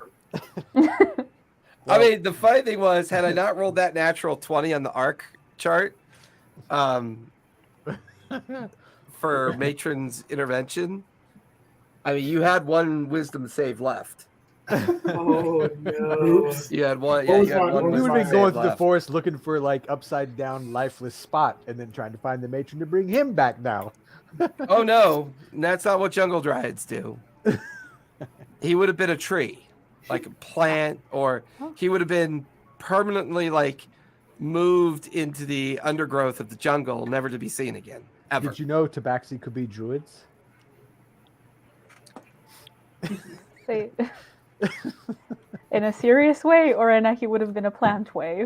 He would have. Like, I've never seen wild shape like that before. That's fair. That's very fair. So, Here's well, another thing. It sounded like Gribbles talked about mining on the island? Yes. Okay. That's the history of the island. It sounds so. At least the gnomish history of the island. At least I guess sounds like a history of mining ore. I mean, remember the coral finger it had been cleaned out. Cleaned out, mined out, whatever. Do you think that's why they're mining into the island to find something like this? I'm wondering about that, but I'm also wondering about residuum. I think we're seeing insane amounts of residuum. But doesn't that only make come from sense that it's Whitestone? out here. That's what I'm wondering. Does it only come from Whitestone? I remember Red Rats guy, you told us that he told you there was like a valuable substance out here, and we didn't know what he meant. And now we're seeing residuum everywhere. Why are there so many people on this island? People aren't making it through the Shattered Isles. Like, and Grimmer too. Grimmer talked about in his letter the box for mining that had to be cooled that was very dangerous to use. What's the box for mining for? Are they mining for this, like this dwarven thing, or for the creature, or is it like for residuum?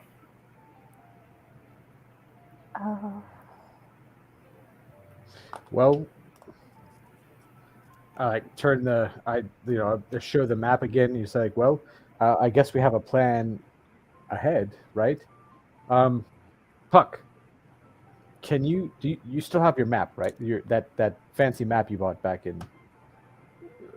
Can you find this place, or find, I don't know, the place leading to this place?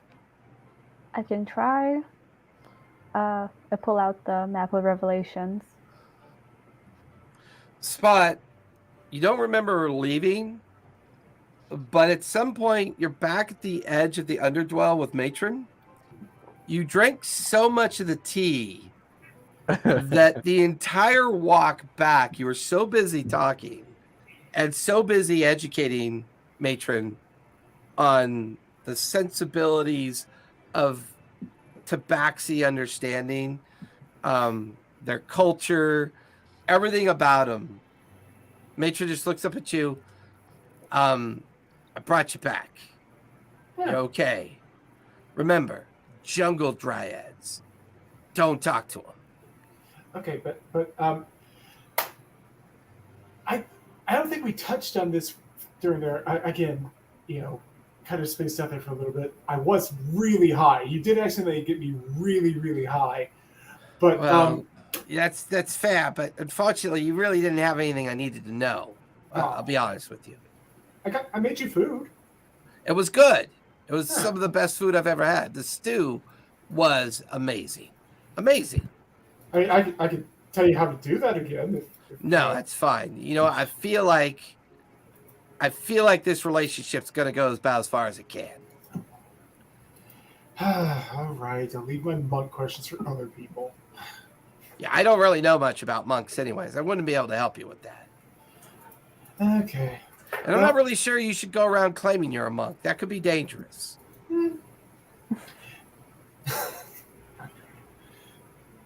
I mean, just hope you never run into Grandmaster Groon. That could be very dangerous for sure. Well, I mean, like, I am a minor acolyte. I'm not a good one, but I am trying to grow as a... You keep throwing that word out, those words. I'm not very good. You should probably lead into it a bit. Say things like opportunity or challenges or I do really well if I drink a lot of booze. Things like that. Fair. Okay, cool. So what you're Like saying lean is, more towards your roguish nature. I don't know about this whole monk thing. That could get you in some serious trouble. I liked it for some of their traditions. Like I learned a lot about punching people. Punching people was fun, and believe it or not, I do have a strong moral sense. I'm not really on board with this whole God thing, as you saw. Like I don't know how that shit goes, but Yeah, well, sure, that's fair. Well, you know what? Go home, Spot. Go home. okay. And Matron kind of turns and immediately wild shapes into a small toucan and screeches off into the trees. Why does he always pick delicious things? So where are you heading off to, Spot? I'm gonna wander back into town and excuse me, just head back to the house. So as Puck, as you pull out the map of Revelations and you begin scanning it, the door opens. Spot comes in. He's very puffy. His pupils are blown out. He looks high as fuck. And he's just speaking in rapid tones. Guys, I almost got killed by a forest rider or by a jungle ride. It was awesome. And then I had a long conversation with Mason about like Tabaxi because he doesn't know anything about Tabaxi. And like, Okay, I I'm don't think gonna he talked cast much. Charm Person. I have one spell slot left. I'm gonna cast Charm Person. What's the save on that? Wisdom? It's a Wisdom save, yeah. Yeah, go for it, Spot. All right, let's see what I get. 19. Yeah, well, that was your DC for the third roll against the Jungle Dryad. That was brilliant. That was awesome. I can't shut him up. I'm gonna cast Lesser Restoration on Spot. So take away your point of exhaustion, Spot. Okay. And I also say you're no longer high. You are calmed down. You're normalized. You're looking around, going. Realize you're back in Sebos. No sign of Matron anywhere, but yeah, you're back. I didn't want to go from the zoomies quite like that. Okay. God. Hey guys, what's going on with you guys? Puck's got her map out, kind of looking at you. Ooh, we doing more skullduggery? I'm gonna show him the book trick, the trick with the book.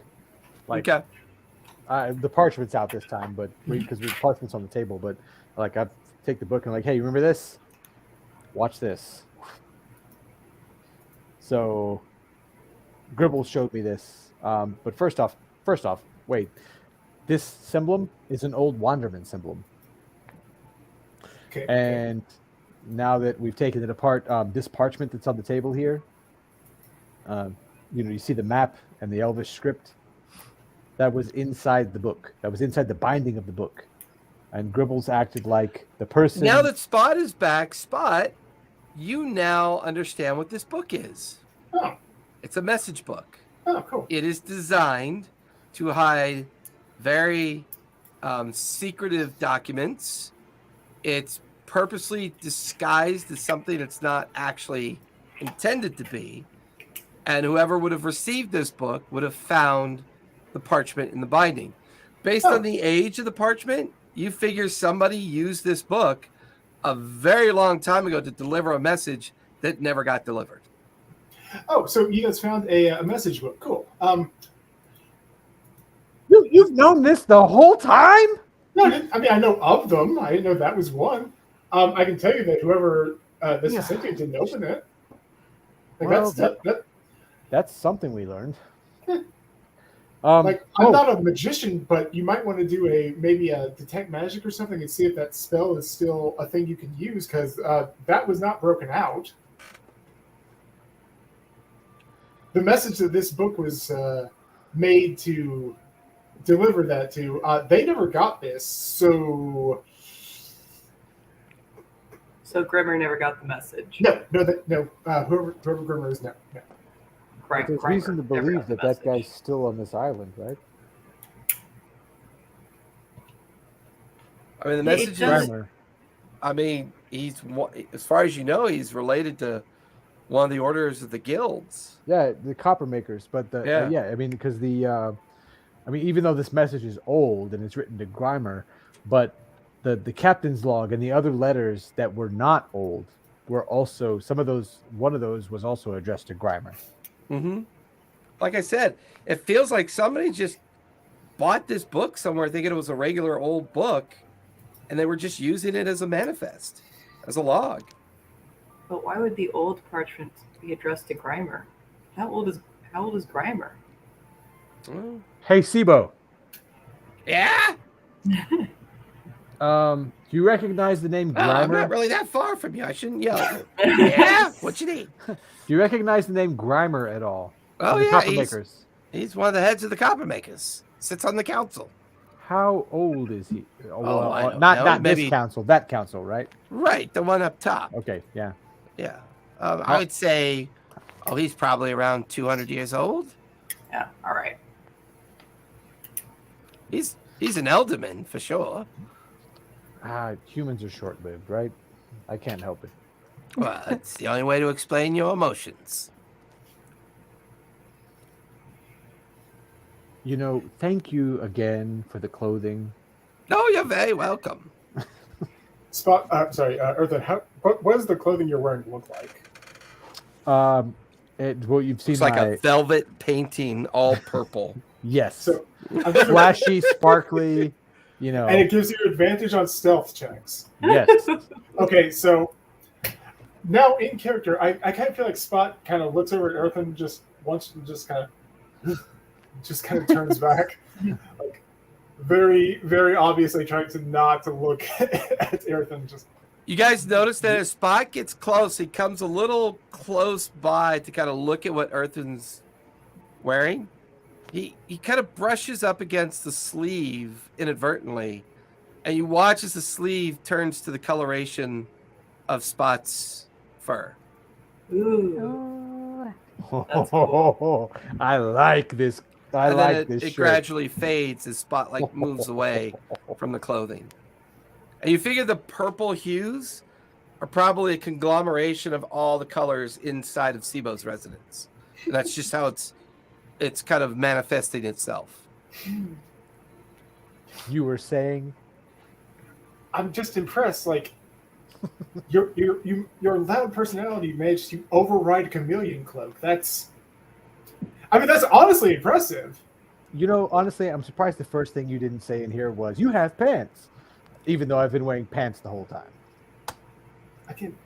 I'm sure it's nothing to be ashamed of. You should be comfortable in your body, Earthen. I know humans are weird about stuff like that. How many times I have to tell you, I'm not that kind of bard. can I poke his outfit? Earthen's, how tall is Earthen? Just out of curiosity. What do you He's do, like Puck? Less than 6 feet. He's Okay, so yeah, I can very much just. What do you do, Puck? You poke his outfit? Yeah, just Yeah, to you check. go up, and as you poke it, there's like waves of iridescent light, kind of like cascade, as you cause the fabric to ripple. Nice. Good fashion. That's one of my better works. I mean, once you're out amongst the jungle, you'll blend in. I assure you. yeah. I really like the purple though.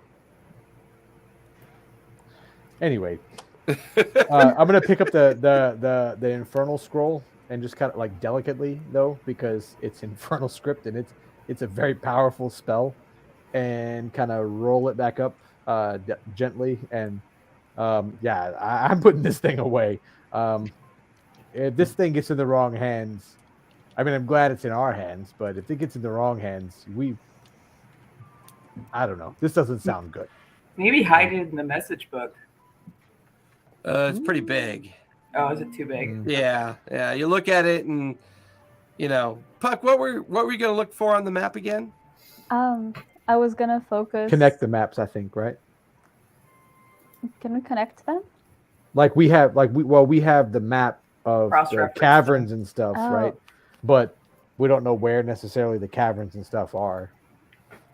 Yes. So the challenge you've had with this map so far, or the revelation map, is that every time you try to focus on where the volcano is, it's just like darkness and shadow. Like it feels like you're looking at a fog bank. I guess I'm just trying to focus on locations that like are seen in the map. I guess like as specific as possible. Could you maybe compare, like, I mean, look at these paths in, right? There's all these different paths in towards, yeah, the volcano is here, but there's all these paths in there. Is there anything about the path that you could? Right. So like when you look at the map and when you manifest the map, it shows other people what you could see with the map, because the map is the magical artifact that's giving you this insight and understanding. So everyone could see the fog bank that you consider to be where the volcano is. But the edge of this bank of shadow is all jungle canopy and jungle forest, with one exception. In the southeast portion or southwest portion of the map, it seems to be showing you the location of Sawtooth's tribal village. Oh. And you're beginning to trace hunting trails that traverse the jungles, and it looks to be maybe a solid 4-hour hike to get to Sawtooth's tribal village. Okay, coming out in like an hour and a half. Someone hadn't taken away my zoomies. Hey, you know, You're welcome, by the way. thank you. Can I find the? I guess can I try and focus on the elven fortress at all? The dwarven. Yes, dwarven. Give me a survival check as you try to see if you can manifest it on the map. It's in the realm of steam now. 14.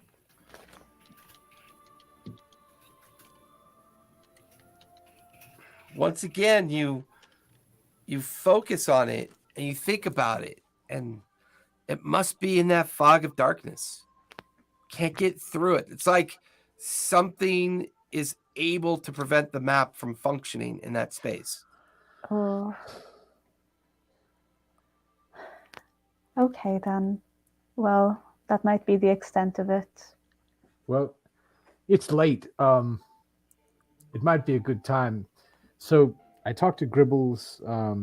That looked like the lizard settlement, right? The lizard folk settlement. Gribbles seems to think those guys are trying to contain some kind of force, he said. So I think we have a way to get there to speak with them. I don't know. That seems like the next course of action right at this point, right? Actually, unless if Caliban comes back with Mannheim. Why do we not think the lizard folk wouldn't immediately kill us when we showed up? Well, so I talked to Gribbles, and the gist of what he said was, as long as we bring stuff to trade, that we should be okay. But I wondered the same thing. I thought they were going to kill us too, and he said, "No, just take them something to trade." But don't we think don't we think that they sent the undead T-Rex on behalf of the Harbinger? So, If they did, I don't know. In my culture, having just dispatched something like that, it might not be what we would have wanted, but that would have been a pretty amazing feat. And at the very least, if they did do that, that'd be a sign that they should probably at least respect us a little bit. Also, God, I need to talk to one of the little Domfear in a bit. No, go ahead. No, it was unrelated. I guess I just think if we're gonna if we're gonna go talk to lizard folk, I think we need to be real careful because I think unless like someone is framing them, like they tried very hard to kill us. So, Gribbles, so far as I can tell, Gribbles is an honorable man. And he's trying to do right by the people here in the Underworld. I don't think he would send us on something that would get us killed. But they've had a good relationship with the lizard folk until now. So on that basis, But he might they think don't. it's safe.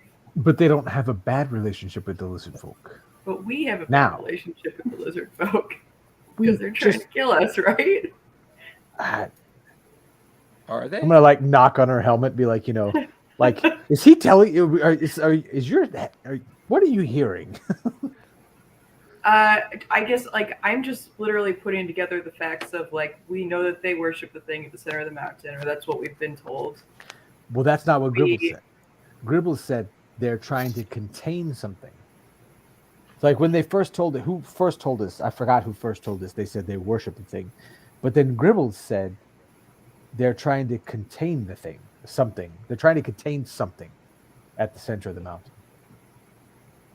I asked him specifically about that because I wondered, and he said they're trying to contain something there.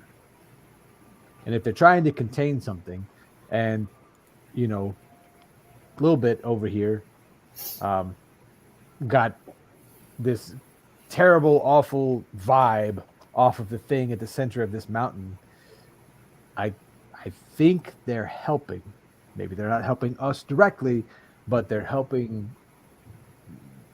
the island at least.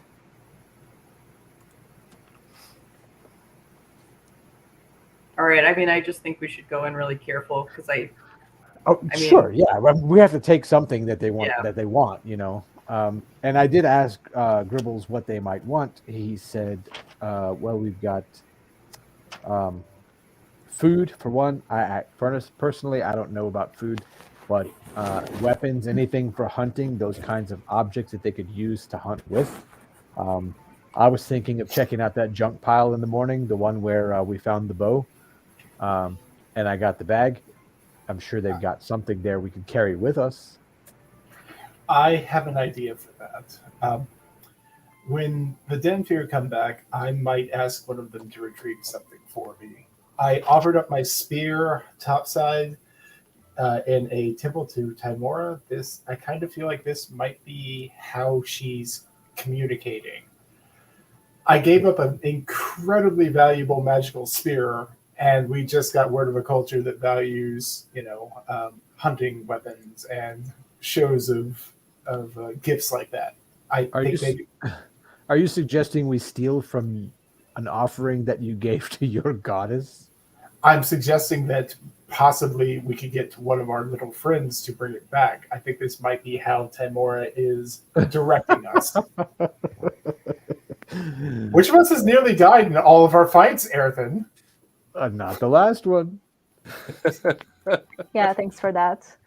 Hey, Speaking of, I did not. speaking of, has anyone maybe gotten any wind of where Devon might have went? No, my conversation with Mason was rather unproductive. Not the friendliest guy. Well, I tried locating him, and I think Sibo did as well, and he seems to have some kind of protection. It makes him difficult to find. Oh, well, I'm a fan of vengeance, so, if you hear anything. Also, You said he said something about a master. What master would he be talking about?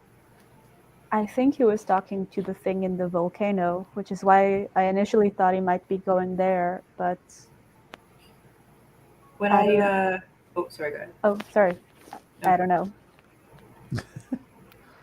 When I communed with Helm earlier, I asked him if Devon was looking for the Martinet, and he said he was. Oh, That no. may be a place to find him if we want to find him. Do you just call it Helm because you wear it on your head? It's the name of the god. I mean, I know there's a god helm, but it Well, seems a little literal. the thing I was. All right, that's bardic. That's a very bardic response. That's a D6 inspiration right there. That was so bardic. So wait. Bard complaining about the literal description of something. That is brilliant. D6 for making fun of my deity. You Makes know. I mean, we just had a cat who's got a luck. You're definitely kind of channeling your inner Scanlan there for a moment. The thing I was talking to when I was dead seemed to have taken interest in me because I have previously spoken to the turtle dragon, which may be a tie-up to whatever is going on at sea right now, and the turtle dragon that we encountered on the boat. So Then- I don't know if that's a loose thread, but Do we? You want to? Can we try to talk to that again? haha, no. I mean, he yeah. You said last time he was like, "No, don't talk to me again." But if he knew there was some big evil presence looking for him, whatever. I mean, I would value that knowledge. I would value the knowledge of someone coming to me saying, "Hey, there's this guy with a fake eye and stabby daggers and fancy clothes trying to kill you." I value that knowledge. My concern is that I might be, accidentally doing what the volcano thing wants me to do and somehow lead him to it. So I might take a minute before doing it, but I do have a spell now that allows me and 10 other people breathe underwater, or I can after the long rest. So, I mean, we probably shouldn't because the merfolk don't like us. But Well, we don't know that. We just know the shark guy doesn't like us. no, I think we know that. The shark guy doesn't. The shark guy's not a merfolk. He's a were shark. That's different. I think none of them like us. Tabaxi, mouse folk. There's all kinds of people in this world, or humanoids in this world They're pretty that are not unanimously hate gnomes, us. elves, and humans, and Isn't your special ability supposed to be like rallying people? Because you're really bad at it. Hey. I'm just saying, like, you've managed to collect like 4 people that don't actively want to kill you most of the time, and look at all we've done together. I'm counting like 6 or 8 like really powerful people that really want you particularly dead. Like, I'm just saying. You're the one that's like, Well- I'm going to dig into it. Don't get me wrong, this is a lot of fun, and I'm in. I'm just saying, you're bad at your job. See, I am. You're in. It didn't take any convincing at all. You grabbed a magic door and shocked the shit out of yourself, and you're still following me around. Eh, That's fair. it's funny. I'm just gonna say, for the near future at least, I don't know that I'm gonna trust or try to talk to anything bigger than like an animal. But Helm seems to have been so far a pretty reliable source for us. So maybe since he has representation on the island, that could be a slightly more reliable guide for us. Could you? Well, I don't know if you could summon your fish friend, but couldn't your fish friend relay a message? Then you're not communing directly.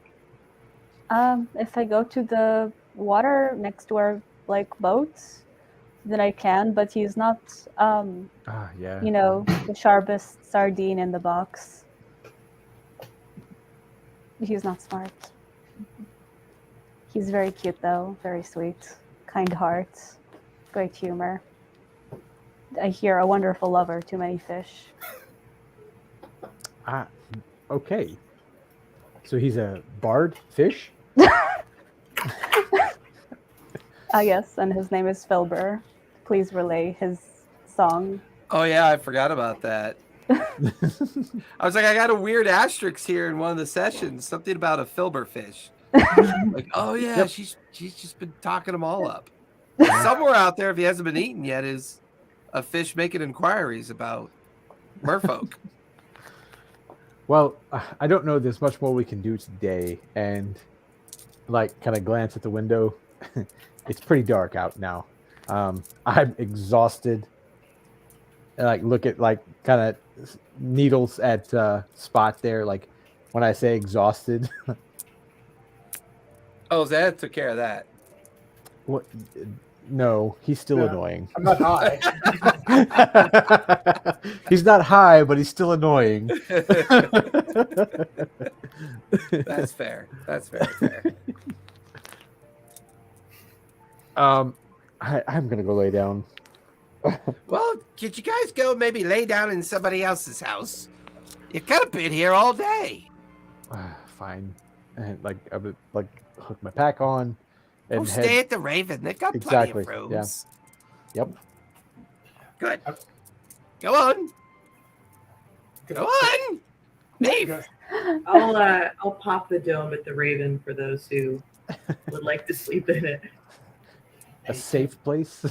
Any suggestions for how to like really annoy Errand? I'm just saying.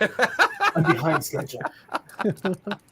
TikTok. So as the five of you, pile out of Sibo's place and back over across the way to the Raven, it's a pretty muted group. There's a lot of people just drinking and gossiping and neither celebrating or kind of living in fear of what happened, just the kind of machinations of conversations that people that live very differently are clearly having very interesting conversations about it. They see the five of you come in and they all turn their attention towards you, and you can hear them kind of like giving accolades and thank yous, and there's a definite wholehearted recognition that what was accomplished was definitely for their benefit. But some look at you kind of suspiciously. Some look at you with that kind of folksy concern of those that bring bad luck into a very kind of, paranoid community that lives on the edge of a very autocratic existence. I flick a gold piece at the bartender. Ow! Why'd you do that? Oi! I'm not. Sorry. Look, sorry. Okay, sorry. I'm not just that kidding, skilled man. It's with fine. I just But couldn't help but do that to you. That was for that barrel of ale that incinerated outside the door. You've done some Oh, nice work yeah. repairing the place so far. Yeah, it's coming along. You can hardly wait, tell a wait, T-Rex put his face to the door. Well, it wasn't so much the door as the front over the. See where all those tarpaulins are? Yeah, that's not really a wall anymore.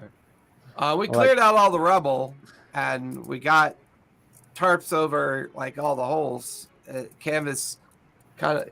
So listen, I don't really have a room for you right now. Surprise, surprise. There was damage, a lot of damage. I bet there's a stable out back, right? We don't have any horses. Why would we have a stable? Okay, good. All this talk of gods. We don't.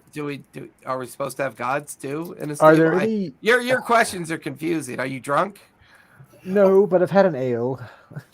An AO. I don't know what that is. An ale. Oh, an ale. Oh, An okay. ale. Oh. Sorry. I'm gonna I cut think Errand off. he's drunk. Hey! Just quick question, just out of curiosity.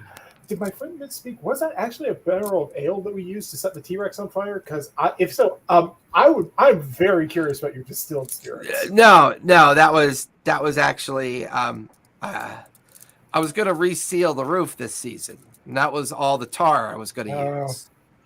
I believe our friend stole that from up above, but that's fine. I'll get more. It had its value, its purpose. He said ale, and I was like, if that's what y'all drink, I am very interested in your harder stuff. Okay. All right. Yeah. Anyway, so what do you have? Anywhere you can suggest for my city dwelling friend here, where he might be able to sleep and not get eaten by? Well, I mean, we're kind of the only thing in town in the Underdwell. I mean, you're free to go camp over at the over at the town square. Are there any vacant buildings here that Oh I yeah, mean, there's a lot of vacant buildings here. Yeah, of course. Okay. Which direction has the most vacant buildings? Oh, you just head out towards the north end. All right. You'll find. Oh, that's a great idea. Just go stay. Yeah, just go ahead and go stay in one of those. You'll have a good time. You'll love it. Insight check, please. Yeah. Same. All right. Well, my friend is thinking that over. I'm curious. I'm a very good. I don't know what kind of fare you offer here. Could I potentially sleep in your kitchen, like near the oven? Yeah, about our kitchen. That caught on fire, so that hasn't been repaired yet. Look, as much as we all appreciate you kept the T-Rex from destroying the Underdwell, I just don't have the accommodations here for you. Hey, guys. look, the fire was Sibo's responsibility. That was a 17 insight check, by the way. Okay. Spot, did you make one too? I didn't have a chance. Give me a sec. Okay. Ooh, that is a nat 20 plus 7. Nice. Between the two of you, he's telling the truth, but there's an underlining kind of notion of there's something about the north end that might be a little weird. Like, So, there might be a reason why those buildings are still vacant. tell me about the north end. It's a bunch of the old dwellings that no one's decided to look. Okay, so they're a little haunted. That's all.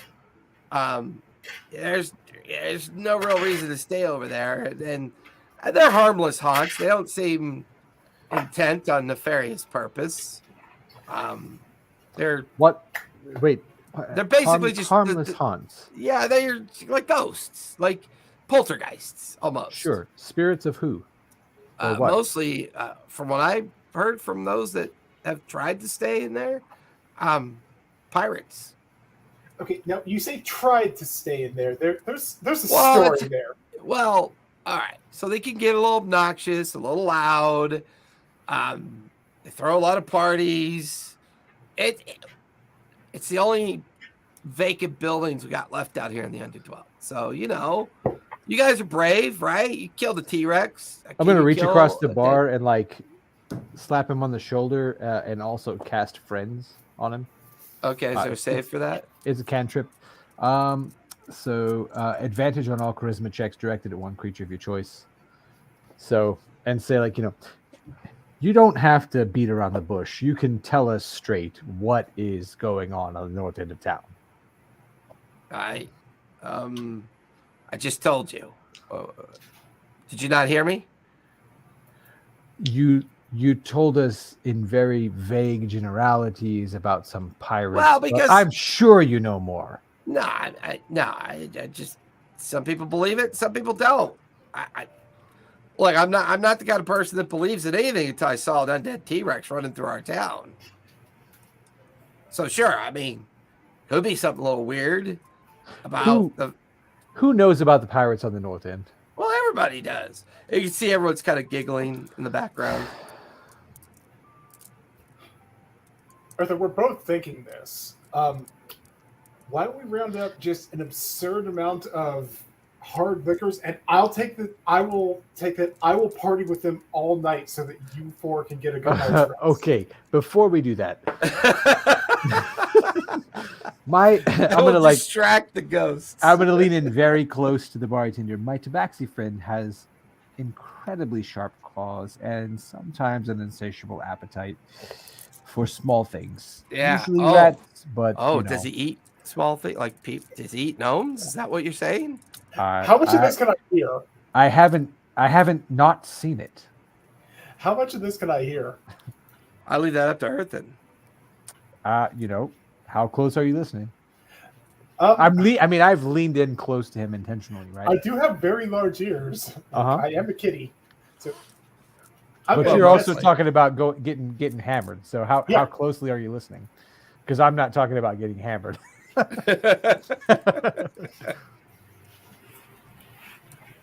I would say his passive would be high enough to pick up on the intent of the conversation, but maybe not the specifics. Okay, because I'm going to flash my my claws, and then just when Earthen insinuates that I would eat a sentient being, just I'm gonna like look over and kind of smile at you, thumbs up, you know.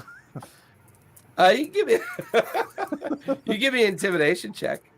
Yep, with advantage because I cast friends. You did. Oh God, not terrible, but that's 14. No, I'm pretty sure that's everything I got to tell you. I have no reason not to. I mean, you know, it's just, you know, it's the older part of the Underdwell. It's the oldest section that we know of, and I lean back away from the table, like, what is it about bartenders? Okay. Well, I'm not really a bartender. I just own the place. I'm going to saunter up to the bar and just put down a couple of gold. And it's like, okay, I need whatever your pirateiest liquor is. I have an idea. It's a terrible idea, but that's never stopped me before.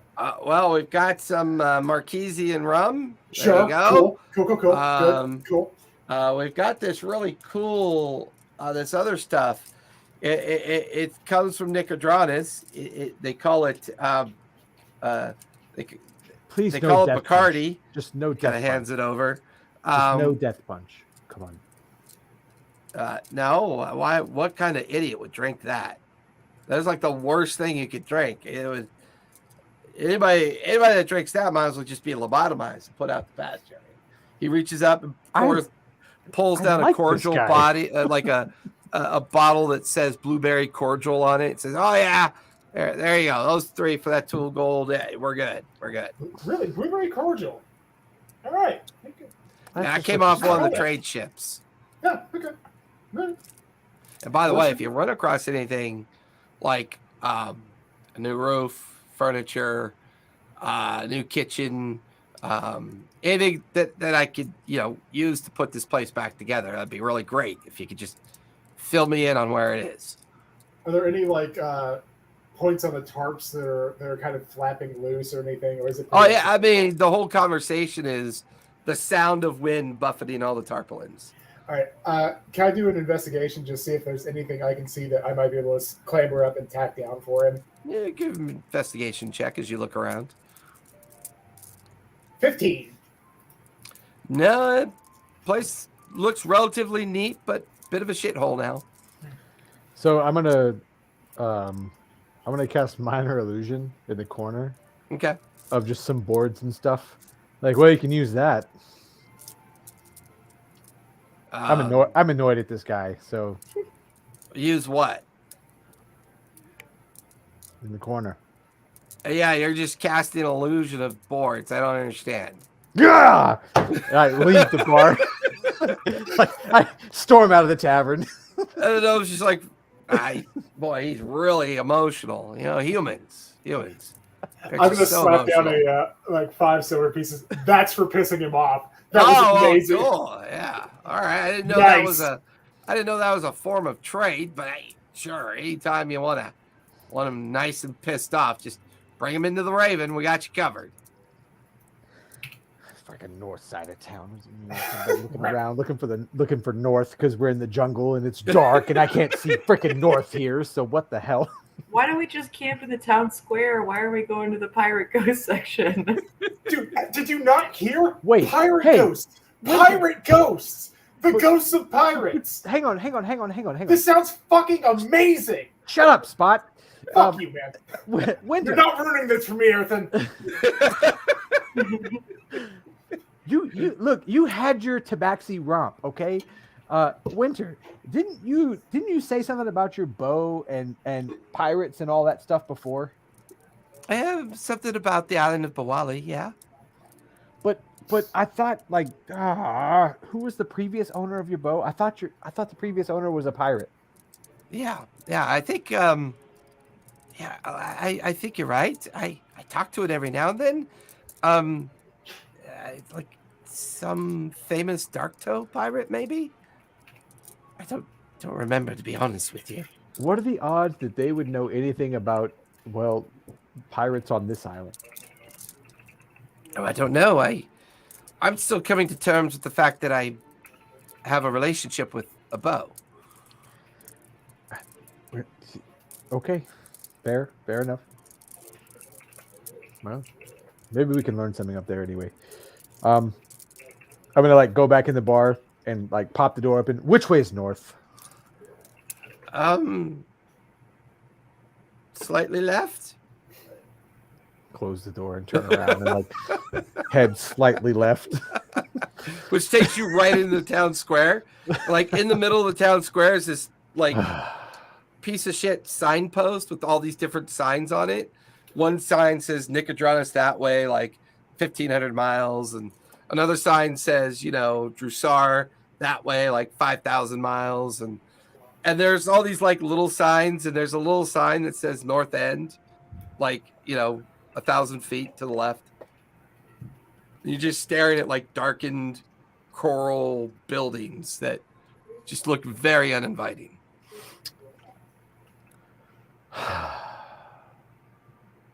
Which, if you're Spot, it looks like a place you want to go play.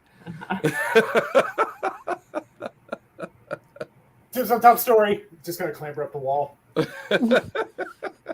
Look, your hut, your thing that you cast protects us all, right? So we really don't have anything to worry about here.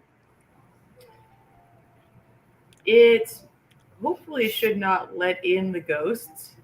They'd have to have your permission. There's a limit to what can or can't come in. Yeah, they won't have my permission to come in. And based on the description of haunts that the bartender was giving, I mean, you've got enough, understanding from your religious background that more than likely they're just probably harmful poltergeists that have manifested, maybe those that have drowned out in the bay, or perhaps this was a pirate hideout at some point, and these are the leftover kind of shadows of their former selves that have just simply never crossed into the veil. It doesn't feel risky. On the one hand, we could maybe learn something. On the other hand, we need to sleep, and that's good shelter. I'm just worried about town square and somebody bumping into the hovel while we're there. That just doesn't sound right. At least in one of these old dilapidated ruins. And as a town square, it's literally like this kind of like 200 square foot section with a post in the middle of it, with different pathways and roads that lead away from it to the other outer fringes of the underdwell. I mean, it's just a patch of dirt that would be, supportive of a campsite. There's not a lot of crowds here, other than people using hand carts or trudging stuff to and fro from different structures, and every now and then a gaggle of very young gnomes comes out and plays and disappears back into another structure. I mean, it could be beneficial to speak to these pirate ghost things. Obviously, they may know something more, but the odds that they are not wanting to We'd be happy to have a conversation with the living. Yes! I'm sure it would be very fun to be doing that. Yeah. I'm the happiest Vexy's ever been. This is so fucking cool. You know what? Go for it, Spot. Go for it. All right, guys. You guys can hear the night sounds of the jungle. The sun is now fully down. Most of those walking about doing the last bit of activity before settling in for the night. It's now getting late. What are you guys doing? I'm literally throwing out coins, and I'm trying to talk to whatever pirate ghost is in front of me. So you guys all still at the town square, or have you gone into the north end? Oh, I'm gone. All right, Spot's in the north end, but okay, Spot's headed off into the abandoned coral structures at this point. I look at the rest of it. We can't let him go alone. Puck's like, why not? He is my crime buddy, but God, he's dumb. What happened when you went alone, Puck? Here's the thing. I want to be there for Spot. I recognize that this is Spot's time to shine and to live their best life. That being said, I'm going to sleep on this tiger, and wherever I wake up is up to you guys. And Puck just goes to sleep. That's it. Puck's had a long day. Puck needs to sleep. You've had the longest day of any of us. That's fair. Wherever we sleep, just roll my body there. No, don't say that, because that happened already, and you weren't sleeping. That was not fun. That was not fun at all, okay? Okay, so Puck just goes to sleep on top of Punch. And Punch can take care of the rest. Punch starts to go after Spot, Oh, shit! Of course. heading out into the north end. So far, Punch and Spot have gotten along. I mean, Spot's pretty entertaining for Punch. They speak the same language. Then I will Well, sleep. curiosity and mischievous behavior, to a certain degree, it's a similar language, sure. Out of Mutilation of small animals. Hey, out of character, my last character that I played as a Tabaxi, one of the things that me and my DM worked out is I could literally talk to cats. Like that was my that's other great. language. See? That's fair. Oh, that's I'm fun. okay with that. So Xanath, Earthen, you watch as Winter kind of shrugs her shoulders and starts following Punch into the north end. Of course. I'm just like talking to myself, but just this like annoyed, like, of course they are. Yeah, of course they are. So what are you two doing? Well, I'm just look at Xanth like, well, yeah, this is dumb, but they've already wandered in, so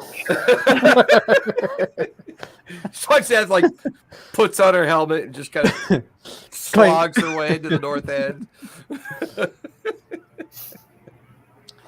hey, So with that, the four of you are chasing after a very excited Spot into the abandoned abodes of the north end.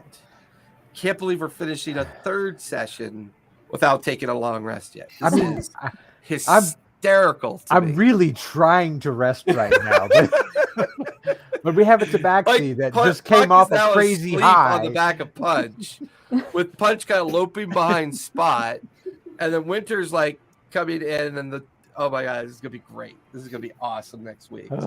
So with that, everybody, thank you for coming out and hanging out with us on What We Played. You guys go ahead and hang out. We're going to talk about the schedule a bit. And other than that, hey, everybody, thank you for coming out and watching us play. We really do appreciate it. Be safe, be kind, and play a game. And we'll see y'all next Sunday. Good night, everybody.